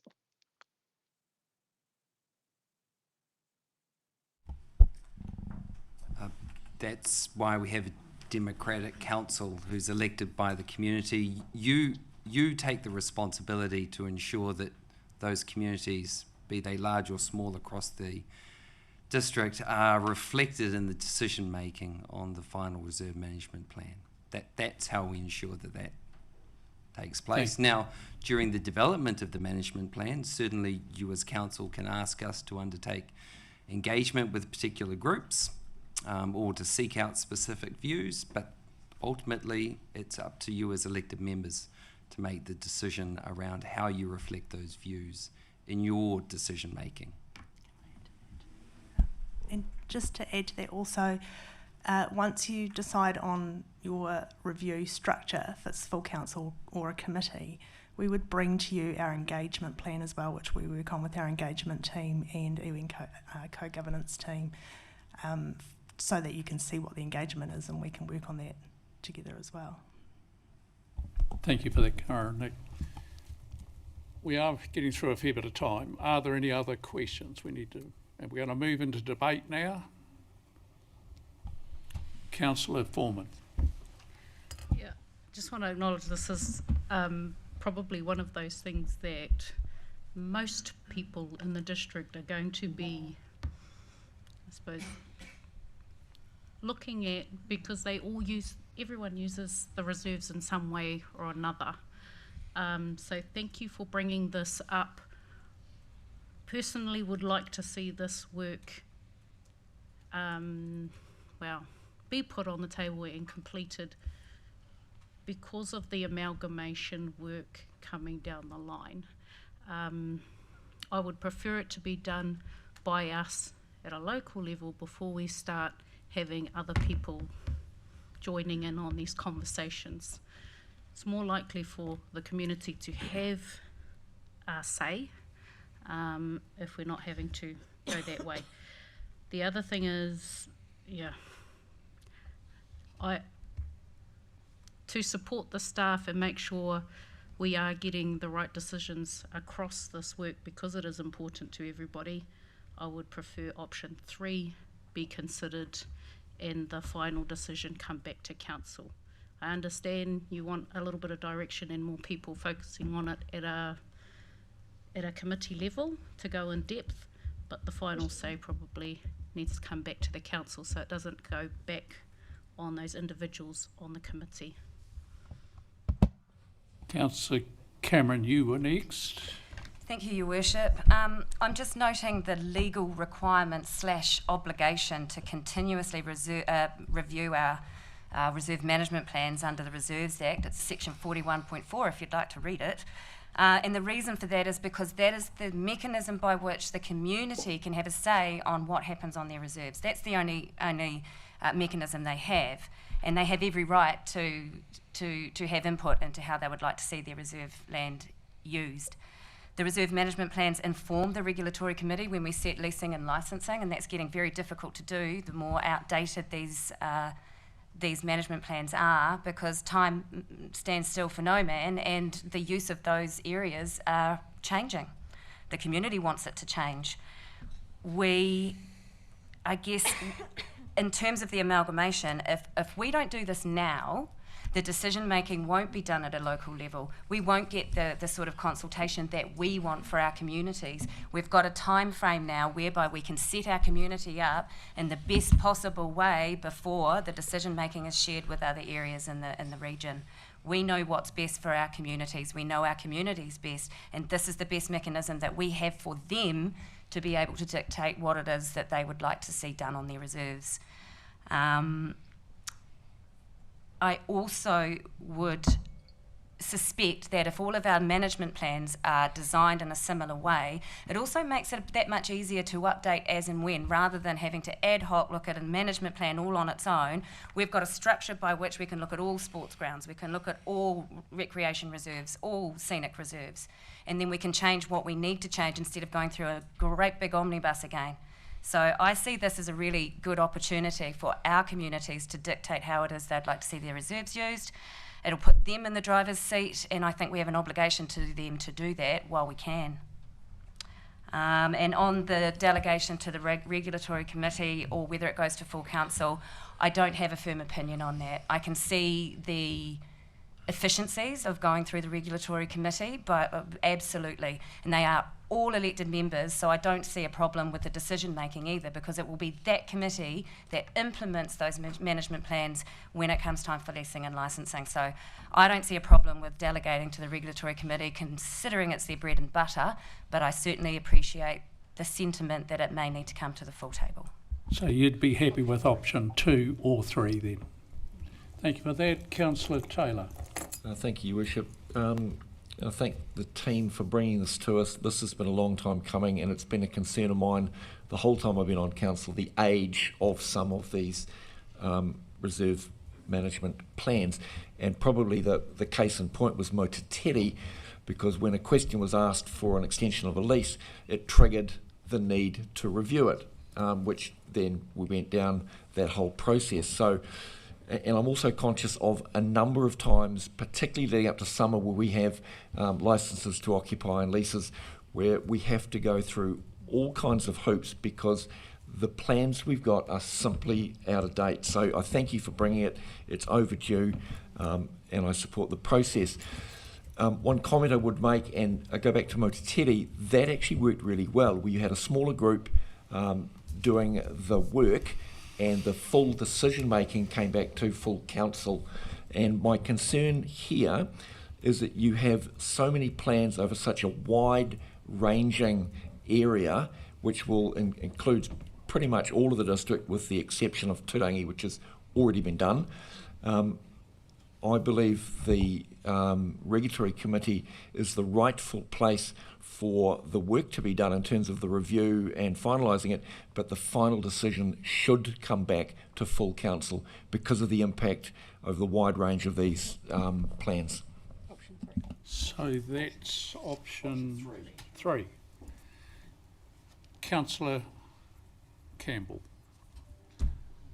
Yeah, well, look, there's a bit being said here, which I'm interested though that half the debate has been, shall we do them or not? When that should have been the question to start with, which is not even the question in the paper. Shall we proceed with them or not? I think that should have been this debate actually. But as to Mototeri, well, I go back to that time. Yes, there was a small committee there, and it was debated all of 20 minutes, I think, total, in the council chambers at the time, and it was not workshopped. It was nothing. I thought that was an atrocious of example, and me personally, I think there were ulterior motives within that council for Mototeri, and I absolutely do suspect the same could apply here. And I will say one thing though about something more. Some of the rest of you might find more useful. Look, I was part of that Auckland amalgamation all those years ago, and it is quite relevant actually because it's a big amalgamation, actually the biggest one in New Zealand history, and so I've read. And look, what will happen is, yes, these policies, whatever we come up with here, will be binned and rejigged, and it might take a number of years to get there. But the fact of the matter is, any of these reserve management plans, they're subjectively they're outdated the day after they're put out. So I view this as a whole lot of work, which is not necessary. No one could argue we have to do this. We don't have to do this. It's a whole bunch of work. I still don't appreciate the value, and as I suspect the way some other reserve management plans have gone down around here, I'm not that confident. Councillor, just cover off some of your statements here. I think the reason we're sitting here because there is a need to do it, and I thought Nick and Kara covered that off quite well. Oh, no, well, Your Worship, I mean, there is a need. We're supposed to be keeping them under review, but there is no expiry date. They could be 100 years, they could be 200 years old. There's no expiry date on these things. I mean, some of them are there only a couple of years old. I'm personally favouring the continued ad hoc approach. And Councillor, I think your comments are noted. We need to move on. Councillor Greenslade, I think you're next. Thank you very much, Your Worship. I also was on the Mototeri Reserve Management Group, and I agree with Councillor Taylor's comments. However, my conclusion is actually different. I concluded, having sat on that, and what Councillor Campbell just said about the 20-minute debate around the table when we finally approved it, I learnt so much being on that committee. I learnt so much from the community. I learnt so much of the background, and Councillor Taylor is correct that it was a request from the camping ground owner to extend their lease, which is what triggered it, and it's clear that we have dropped the ball as council. The Reserve Act clearly says continuous, which means unbroken. Interesting, they don't use the word continual, which means frequently. They mean unbroken, and we should have been looking at it, and we have definitely dropped the ball. But I actually think that the full council should be the people to do it. And as for the argument with the long-term plan, I think the long-term plan's sort of gone into a little bit of a cloud, really, with the amalgamation hanging over it. because although we're required to do a 10-year plan, in all reality we're going to be struggling just to get the 3-year plan, because that's all we're going to be able to do. So I'd like it acknowledged that, for instance, in the Turangi ward there are 170 hectares of reserve land there. That's a huge area, and I think it's behoven upon the full council to actually hear what people have got to say about it. So I will be supporting number 1. Councillor, I just hope, Councillor Woodward will be to you shortly, but we've spent a lot of time on this, just debating this round. If you're going to go to the full council on everything, and I thought using that committee with option 3, it is reporting back for the decision making, might be a better outcome, because there's a lot of debate going on here. It could take some while. Well, Now, my response to that, Your Worship, is that you don't actually hear the background when you get to the 20-minute at the council at the end. The background was fascinating. If you ever want to sit down and spend some time looking at the Motochiri one, it was fascinating. I learned so much. thank you, Councillor. Councillor Woodward. Thanks. Well, first off, I thought we were still in question time. I didn't realise that we'd gone into debate. That was previous to, up to Ngāhuia, we were questioning, and then Ngāhuia made a statement, and we've been debating ever since then. So can you just confirm if we're in debate or if we're in question, please?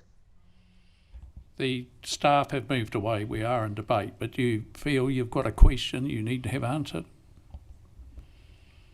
If I've cut you I off, have a question. just Yes, go ahead I have with your a question. and have statements as well. The question for the staff is, can they confirm if this is creating a single district-wide framework, and if this means the amalgamated structures will inherit this framework, or will create new structures with when we amalgamate? They're not going to muck around with it. Nick or Kara, can you step up to the mic just to clarify that? Yeah, unfortunately my crystal ball got a big crack in it, so it's in the shop. The short answer is who knows. We're likely to head into some sort of amalgamation situation in the future, where different councils will bring together existing systems and plans and processes, and that will all get resolved in some way, shape or form. And the same will be true for reserve management plans at some point in the future. With Nick, if you ever repair that crystal ball, can I borrow it? I will be happy to lease it out. Council, thank you for that. Councillor Mooch, you have a question?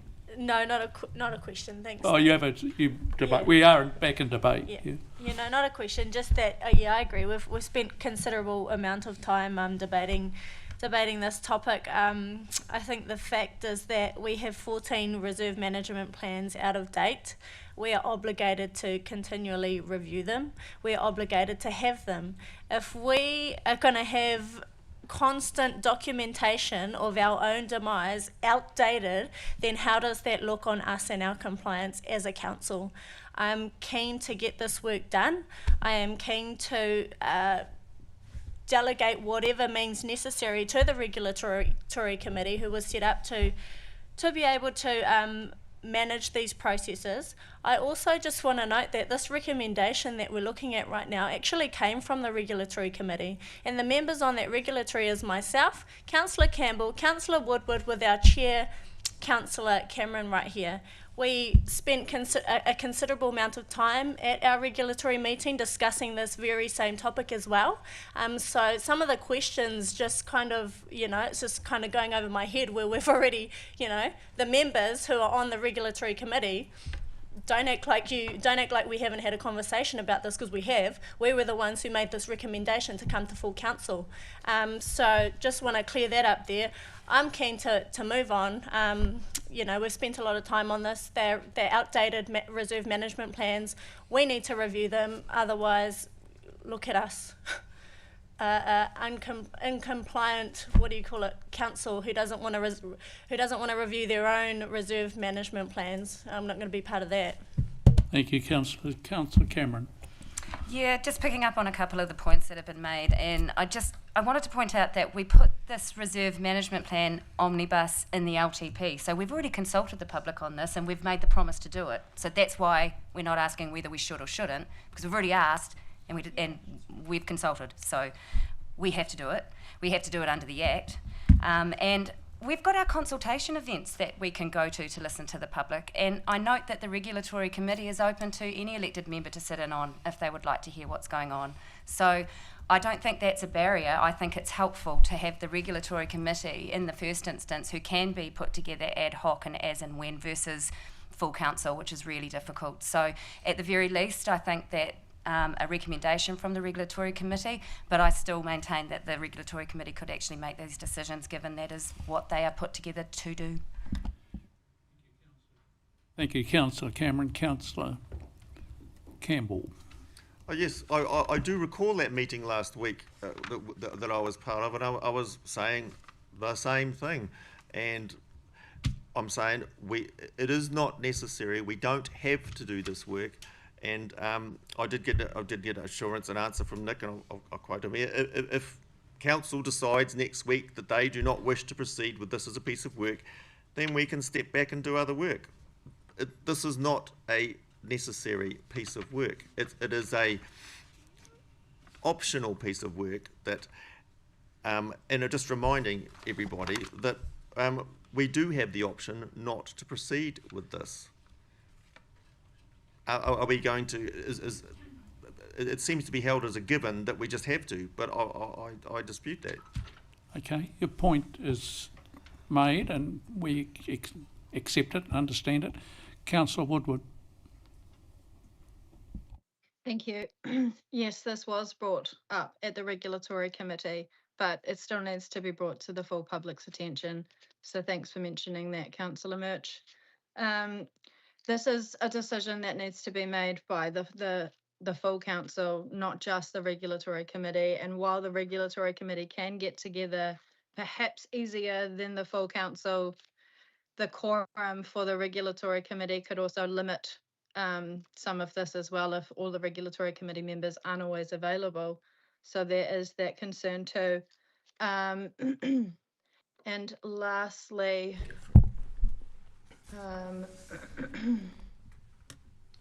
I think it was just to ensure that our representation is always there and that the consultations are listened to, the feedback that's given.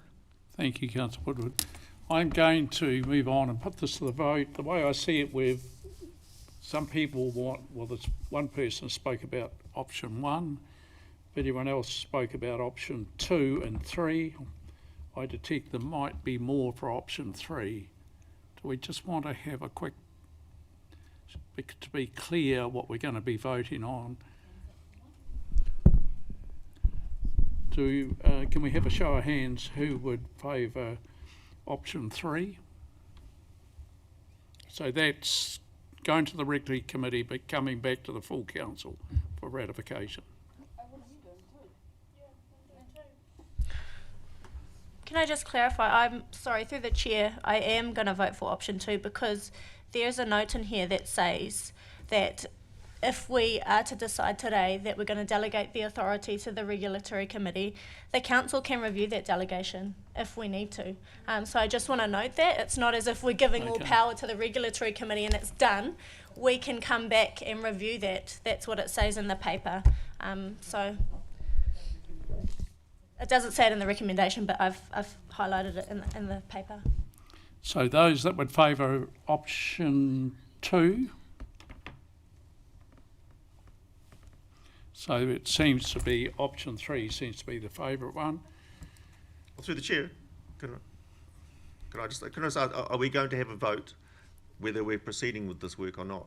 Yes, that's no. We're have a vote for the recommendation, and from my reading of the room, we're recommending option 3, where the Regulatory Committee undertakes a review and makes a recommendation to the council for final decision making.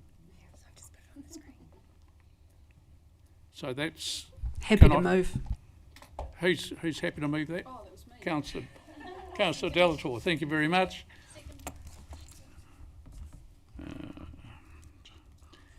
and seconded was Councillor Foreman.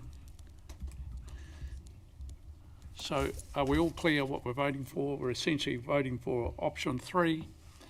Put it to the vote. All those in favour say aye. Aye. Aye. Against? So, Greenslade, Cameron and... Sorry, Birch so against. we are voting on option 3 to be our decision, is that right? Yes, and that it goes to Regulatory Committee but comes back to the full council for final decision making. Oh, I abstain, Your Worship. Anyone else wish to abstain? Yeah, I'm struggling because I think this is such a big piece of work that we don't need to do right now, but I want to make sure that if it's something that we have to do, Well, that it does come to the full council. someone correct me if I'm wrong, but I think there's a willingness here. There's only 2 that are saying they don't. Well, I mean, yeah, I asked if we're going to vote on whether or not to do the work, but the answer was no. So that's kind of why I'm abstaining from this vote altogether. That's noted, Councillor. Can I suggest It's we have not a show on of the hands? paper. Show of hands, Your Worship, for the motion. If you get over the halfway, then it's done. Yep. Sorry, I was just going to say to Councillor Campbell, it's not on the paper, so it's not something we can vote on, his recommendation. Thank you for that. Yeah, and just want to note that I'm not against it coming to full council as well, but I would just have preferred option 2, that's it, but all good. Okay, so that's carried. Thank you for that. We're going to take a 5-minute break. We will be back, members of the public and staff, believe it or not.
Aren't you meant to be up there?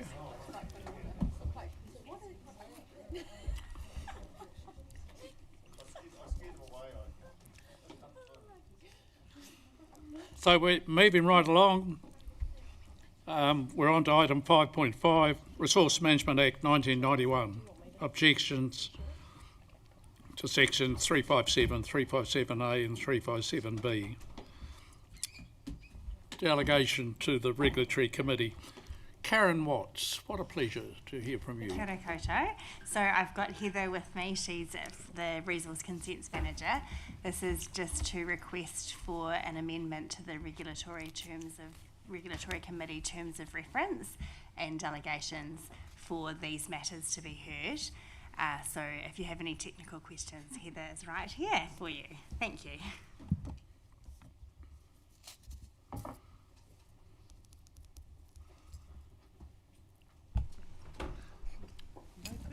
I've got a question.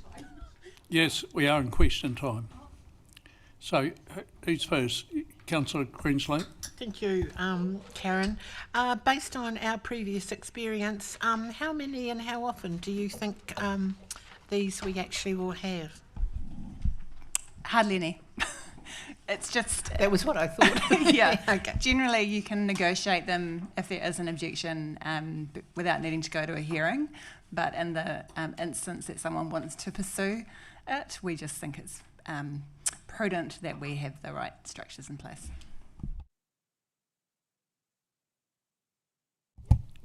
Are there any other questions?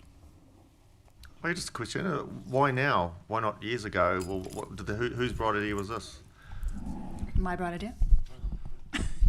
No.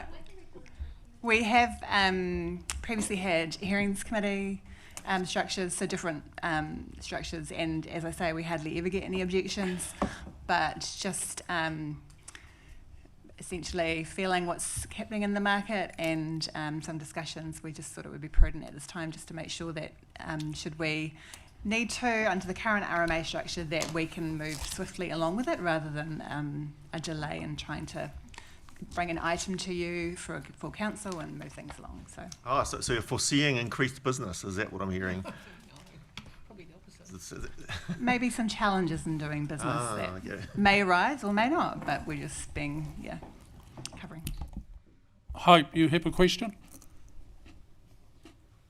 Thank you. Yes, sort of similar to Councillor Campbell's just comment there.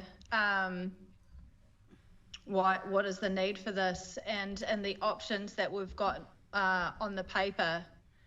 Again, the analysis of the options with the advantages and the different disadvantages between the two options, it's quite similar to the previous item where I feel that the advantages and disadvantages aren't quite neutral. And the disadvantage that you've got in option 1, difficulty meeting statutory timeframes. Can you please explain how there will be difficulty? Just to clarify, we are still in question time, so it's quite a fair question, Councillor Woodward. So under the Resource Management Act, in the paper it says right at the top in the executive summary, requires objections to be heard within 20 working days of their lodgement.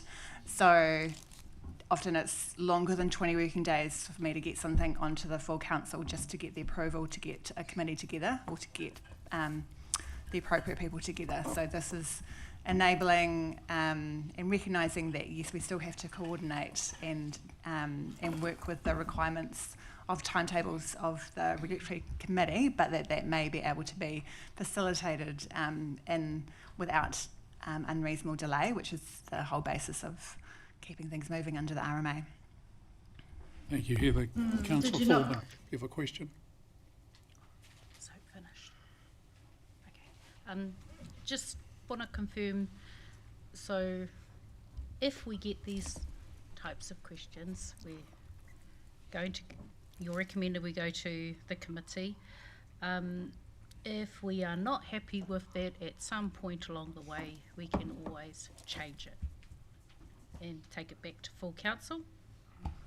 That's correct. Any changes to the terms of reference and delegation just need to be done through this meeting, the council meeting. So we're just giving it a home for now. Correct. Ka pai. Well, through the chair, can I just... Oh, Yes, you can. I'll Councillor. helpfully add, it'll only require a notice of motion in support of majority members and rattling around and getting all that support. That's all that'll be required to flick it back to the previous setting. I'm just being helpful. We are in question time. Well, we've got the staff at the table. Are there any questions? I suppose just in the back of my mind, thinking about the changes with the Resource Management Act, why don't we just leave it on the table until the new planning bill comes through and work on the scene?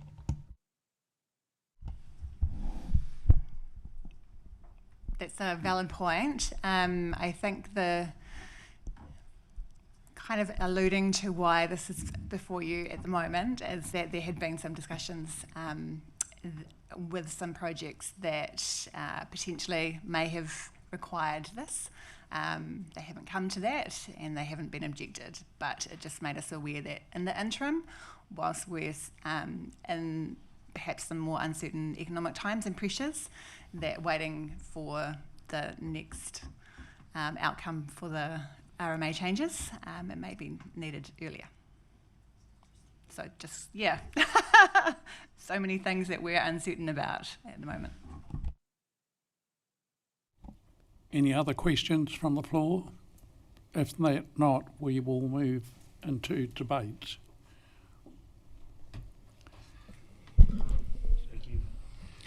So we do have a recommendation on the screen there, and you've got options 1 or 2. It goes to full council, but there could be cause delays that put us outside the 20 days.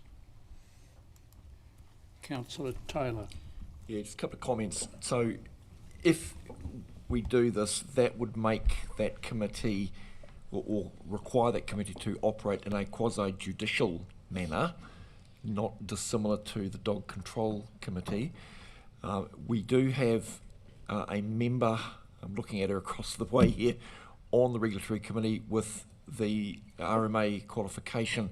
I note in the paper that you don't need that, and I accept that. However, given that people who are going to be challenging these decisions will be challenging them within the framework of the RMA, I think for the credibility of council, it would be important to have Councillor Westerman on the committee present when these discussions are made, just so we lend all the weight we've got to the decision making. That would be my only change to the recommendation. I agree the Regulatory Committee is the right place for it, but I think it's important to have Councillor Westerman there as well. And I note that the chair of the committee has vast experience in applying for consent, so between the two of them we are well placed to hear these things.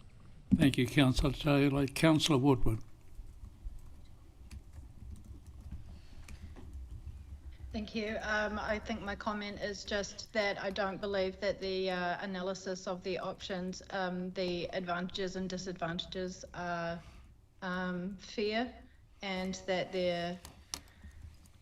it could be more difficult to have these decisions made by the Regulatory Committee, who do meet every 2 months as opposed to the full council at 1 month. And again, the quorum of the Regulatory Committee could pose an issue. Thank you, Councillor. Councillor Cameron. I just note that we've never had a regulatory committee before, and the purpose of it was to streamline regulatory decisions. So this is entirely appropriate. And I guess I don't have I'm back to looking at the options and the pros and the cons. We can still get the Regulatory Committee together on an ad hoc basis. We can't do that with council, so we have a much greater risk of missing that timeline if we're relying on a monthly council meeting. So I think it makes perfect sense to have the committee that was designed exactly to deal with regulatory processes to hear these hearings, to be there for those hearings. So I have absolutely no issue with the recommendation. I think it makes complete sense, and I'll be voting in favour of it. So you're voting in favour of option 2?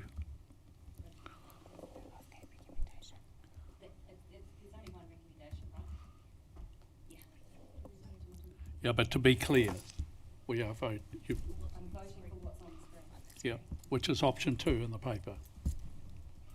No?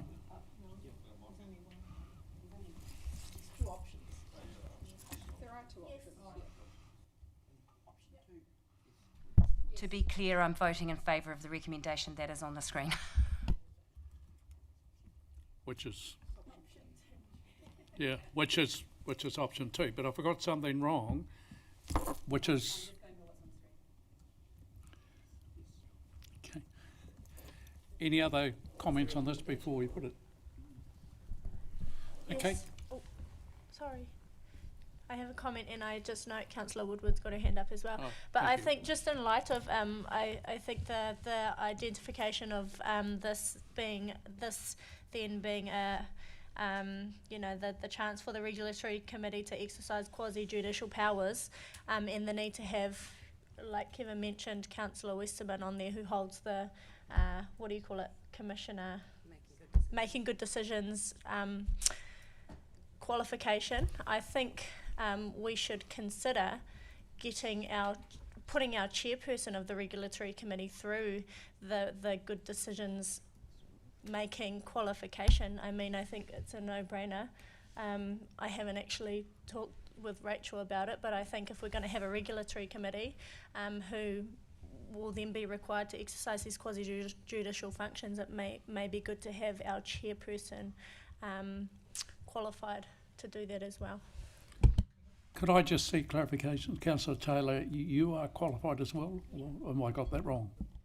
Yes, I am, but I'm not eligible to be on the committee unless I'm placed on there by resolution of council. So I'm not seeking any more work, nor am I seeking a place on the committee. I'm just suggesting that while Yvonne has the qualification, she should be present at meetings where these are discussed. That's all. I'm just trying to cover eventuality where Councillor Westman's not available. You can't do it? The only way I would be in there would be to sub in for you in your absence, as you are ex parte on every committee. And if you, for any reason, were unavailable, legitimately so, then I could be your delegate, but that would be the only reason. Okay, you've clarified that for me. Now, who did I cut off there? Councillor Woodward.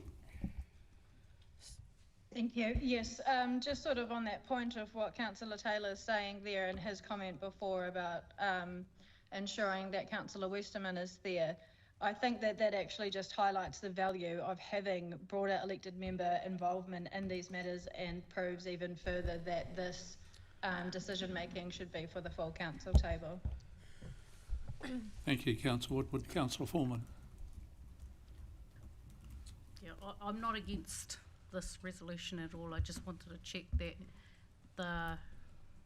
the qualification that the two of you have, we've had this discussion before about maybe not looking at doing any more purely because we're waiting for how the RMA will land, because it's purely based around that. Is that correct? Because otherwise we need to have a wider discussion to make sure if we do have the opportunity to put people on, we've got enough to cover us. But that was it. Chief Executive, I think it was a question asked you. While you're in debate, but yeah. So yes, in terms of putting more people through that course at the moment, we'd need to wait for the RMA. It makes more sense to be putting people through a qualification based on the new legislation. Councillor, it's either Councillor Cameron or one of you two. Yeah, yeah. I think it's just within it.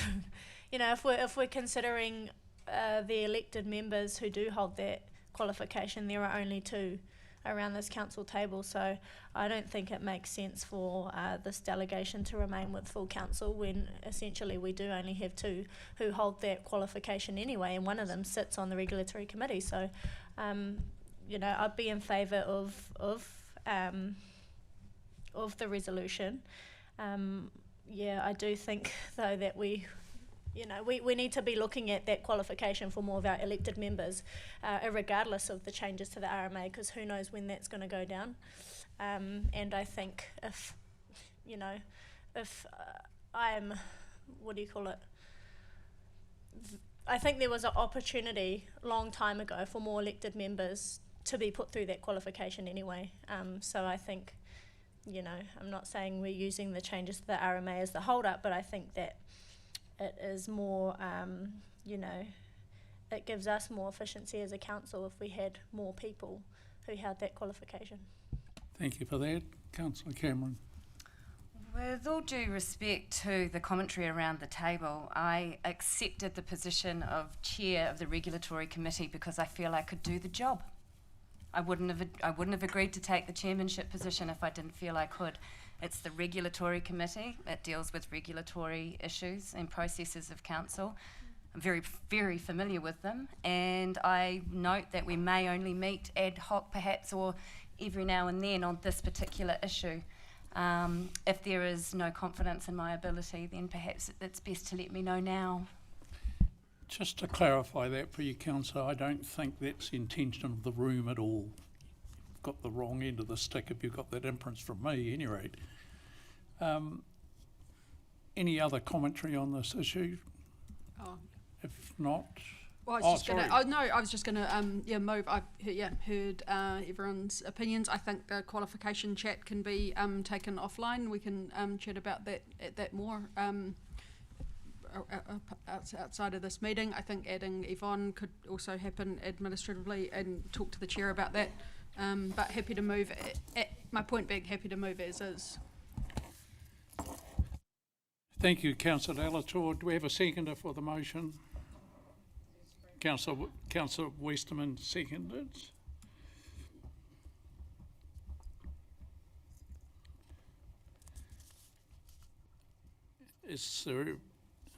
We've debated already, so I'll put it to the vote. All those in favour of the recommendation that's on the screen there? Aye. Those against? Carried. Thank you for that. Oh, sorry, Hope, you're voting against? Just could you clarify that, Hope? Are you voting for it or against it? We can't hear you. I'm voting. Can you hear me now? Yeah. Go ahead. Yeah. So I am voting not for the delegation to go to the regulatory committee. So you're voting against it? Just confirm that? You're voting against the recommendation? Yes. Okay, so anyway, it's still carried because the majority is for it. So thank you for that. Moving right along. Through you, Your Worship, the next item's me. So I'll introduce the performance report. Probably two things that I want to highlight. One is that we had our staff awards this morning, which was great. It was a great chance to bring the organisation together to be able to celebrate the achievements of the team and the work that we do across the organisation. You know, I really liked looking out across the room and recognising people across the organisation. So we provide about 40 different activities to our community, and it was always good to get a sense of the different types of people that we have in this organisation and the awesome skills that they bring. Thanks to councillors that were able to join us this morning. I'd just like to congratulate Stephen Johns. So Stephen is the team leader in processing in our environmental services area, and he was our overall winner this morning of the staff awards. Now those awards are based on nominations that people put forward to recognise the great work of their team, and we received about 140 nominations across the organisation. So just thought I'd pass that on to you and to say congratulations again to Stephen. And aside from that, I'll take the report as read, but there's been a common theme that's popped up this morning, and it's highlighted obviously in the first page of this report, which is at least acknowledging government's announcements around the Head Start program. It would be remiss of me not to include that in the report. The organisation is obviously continuing to provide services to the community, but there's further work ahead for us as we think about our proposals and what we do before the 9th of August. So just recognising that too. as per normal, exec team are here, happy to answer any questions on the first part of the report. And then we have Jeanette, who was one of the finalists this morning. Long Service Awards this morning, sorry, that's where Jeanette's was. And Panel. Also, just while I'm here, both Heather and Kara were one of the finalists this morning too. So I was going to do a little shout out for them while they were in the room. So we'll take it in 3 parts. So Jeanette or Panel, the microphone is yours. Just perhaps questions of clarification on the first part, which is the word, and then we'll hand over. So just any questions from councillors before on the first part of the report. Councillor Greenslade. Yes, I'd like you to look at I think it's page 61. I'd like to acknowledge staff who listened and put mowing and trees separately. Thank you very much. Well done, Hadley. You'll be a nominee next time, Hedley.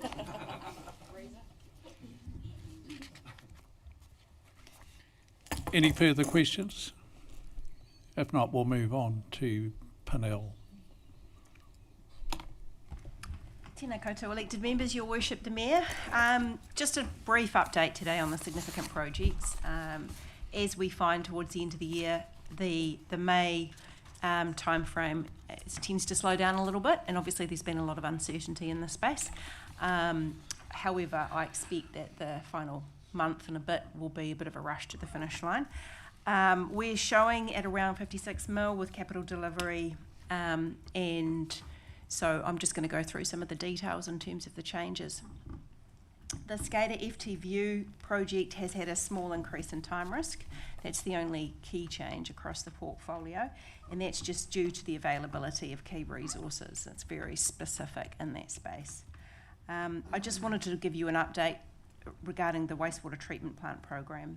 The strat planning there is really well underway. RFP has gone out to select a consultant. Again, pretty critical piece of work, and very specialised. And so that will be done between now and October. And I know I gave you a case study previously. It may well have been in council or at a Tuesday morning session regarding the centennial treatment compliance for water, where we were considering delaying going to market for that, given the pricing questions. And it's been decided to go to tender. There's separate components of the pump station, reservoir and pipeline, but that also triggers the tender for Kinloch Reservoir, which is good news as well. So we will find out in due course what the market says about the current costs for that. Hātepe and Motuapa drinking water standards upgrades are progressing really well. And regarding the buffer tanks, the cultural inductions and monitoring is planned in engagement with Tredegar, who's leading the steering group meetings planned for June to discuss the wider Taupō North project. Then the comms plan has been shared with Tredegar and has provided feedback. Any questions?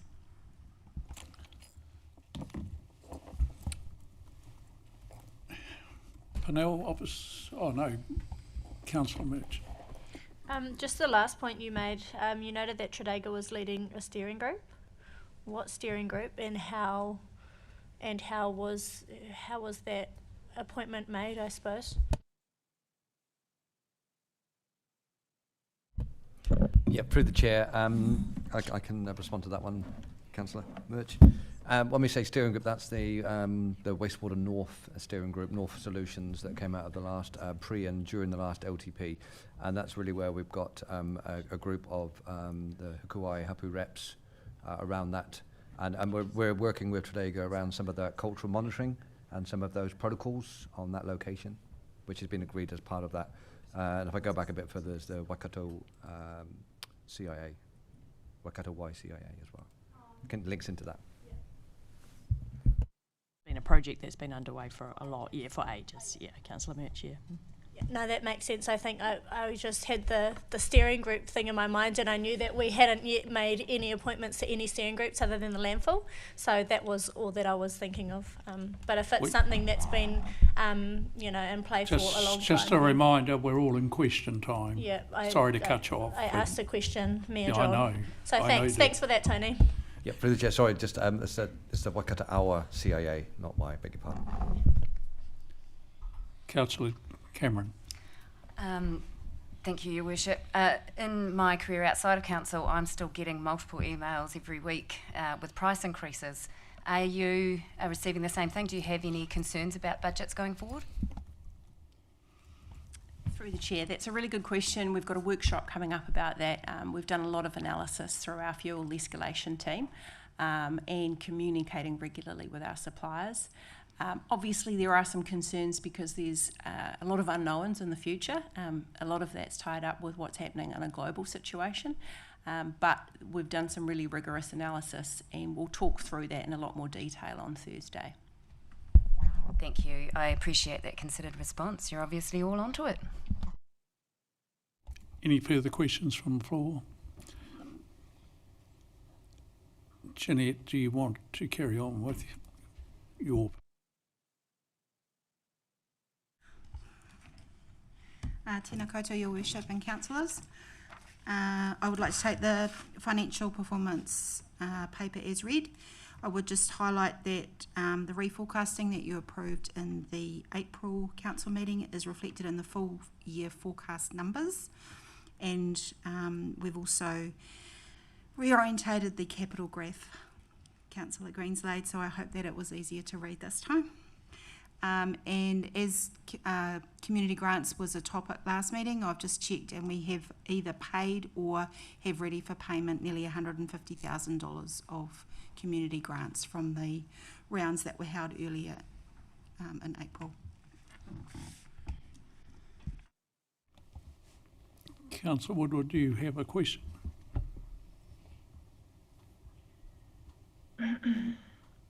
Yes, thank you. I'm not sure if this is the right time to ask this question. I was waiting for the right time, but then when Jeanette was reading the financial report, I thought that's probably when I should have asked this question. So I raised this last council meeting as well. The Mangakino wastewater issues, again, are not on the performance report.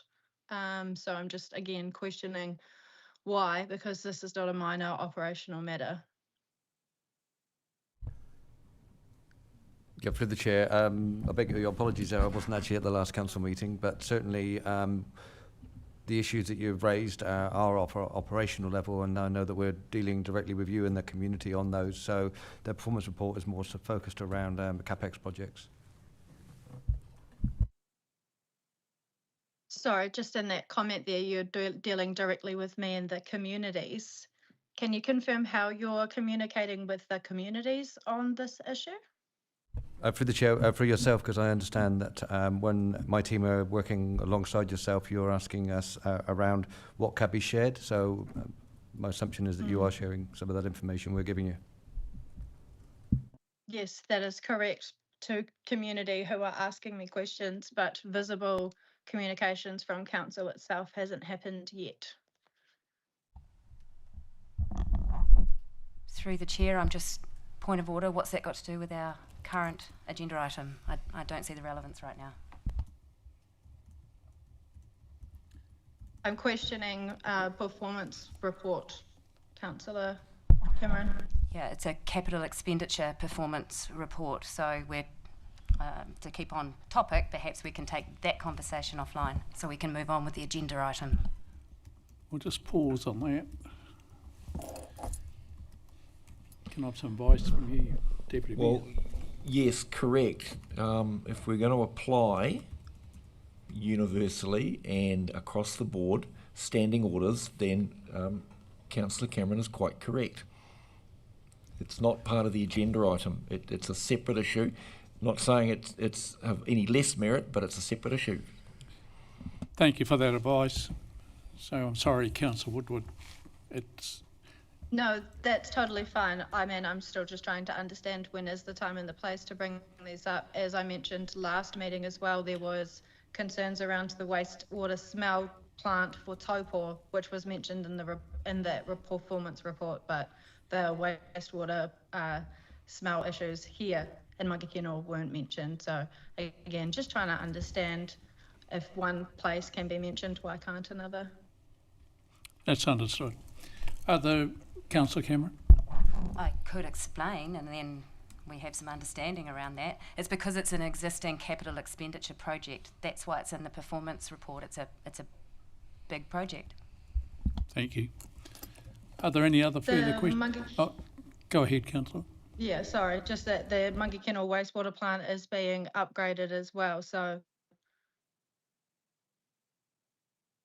But, Tony, that the upgrade is capital works? Through the chair, yeah, I mean, you're absolutely right there. We will be doing some upgrades in the future, so that will be captured during any future performance report. And of course, some of that is being reviewed currently through wastewater standards and things. Thank you, Tony. Through the chair, can I just ask then, clarify what does get included in these reports? Is it a certain threshold, a certain value, or what?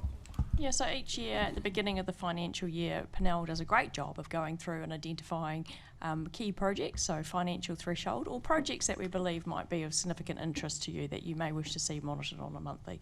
She does check in with you about what you want on there and what to add, and then we follow that process. So yeah, I was just going to add, Councillor Woodward, thanks for the question, but these are the projects that are underway at this point in time, so they're this year's capital projects, and we do a review of that at the beginning of the financial year.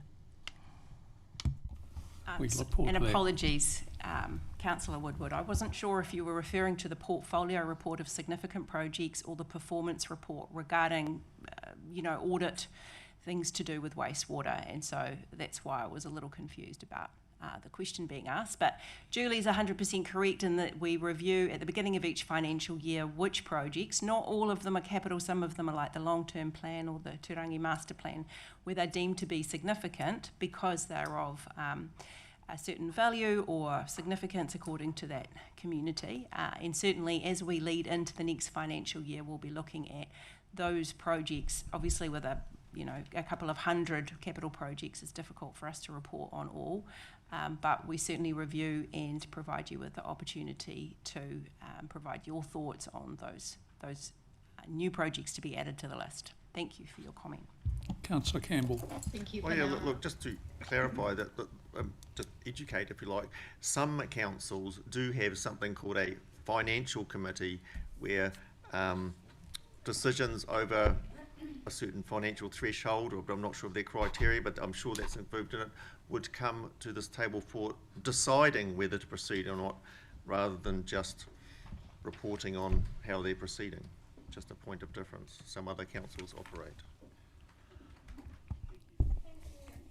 Thank you, team. Anyone wish to debate on these issues? No, but just that I think when we have a point of order and a ruling is made on it, that's that. We should move on and not continue to speak on the topic. That's my understanding of how standing orders work. Thank you for the guidance, Councillor. I appreciate it. Getting a lot of that today, which is appreciated. I'm being genuine about that. So, would someone like to move that we accept the performance report? Can I have a move for that? Councillor Cameron, seconder. Councillor Foreman.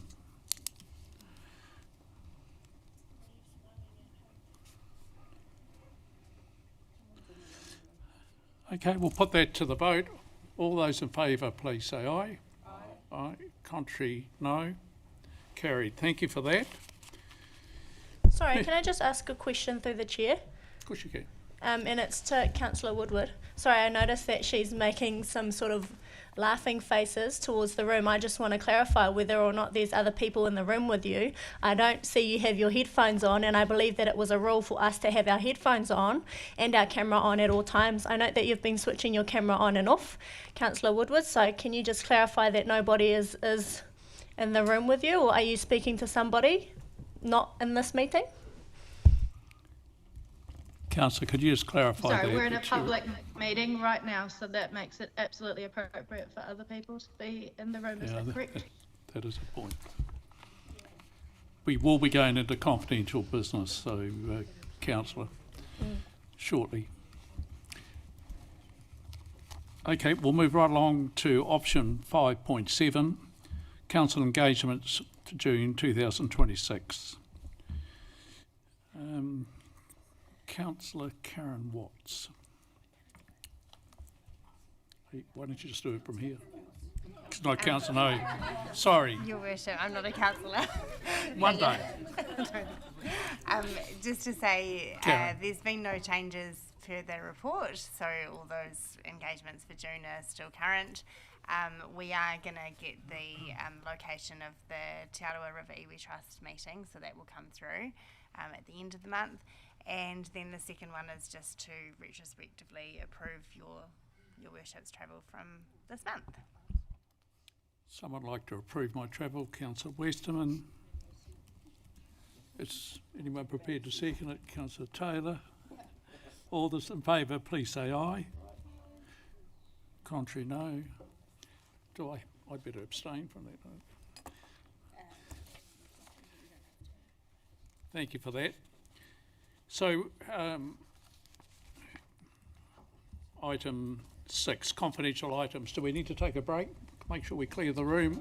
Oh, just. You need to move to go into concert. Yeah, I know, but we've got to follow the formality. We have to turn the. We just need to move that we're going into confidence first, and then we turn it off. So you need to get a mover to move into confidence first. Someone needs to move that we move into confidence. I'm happy to do that. Councillor Cameron, second to Councillor Foreman. All those in favour, please say aye. Contrary, no. Carried.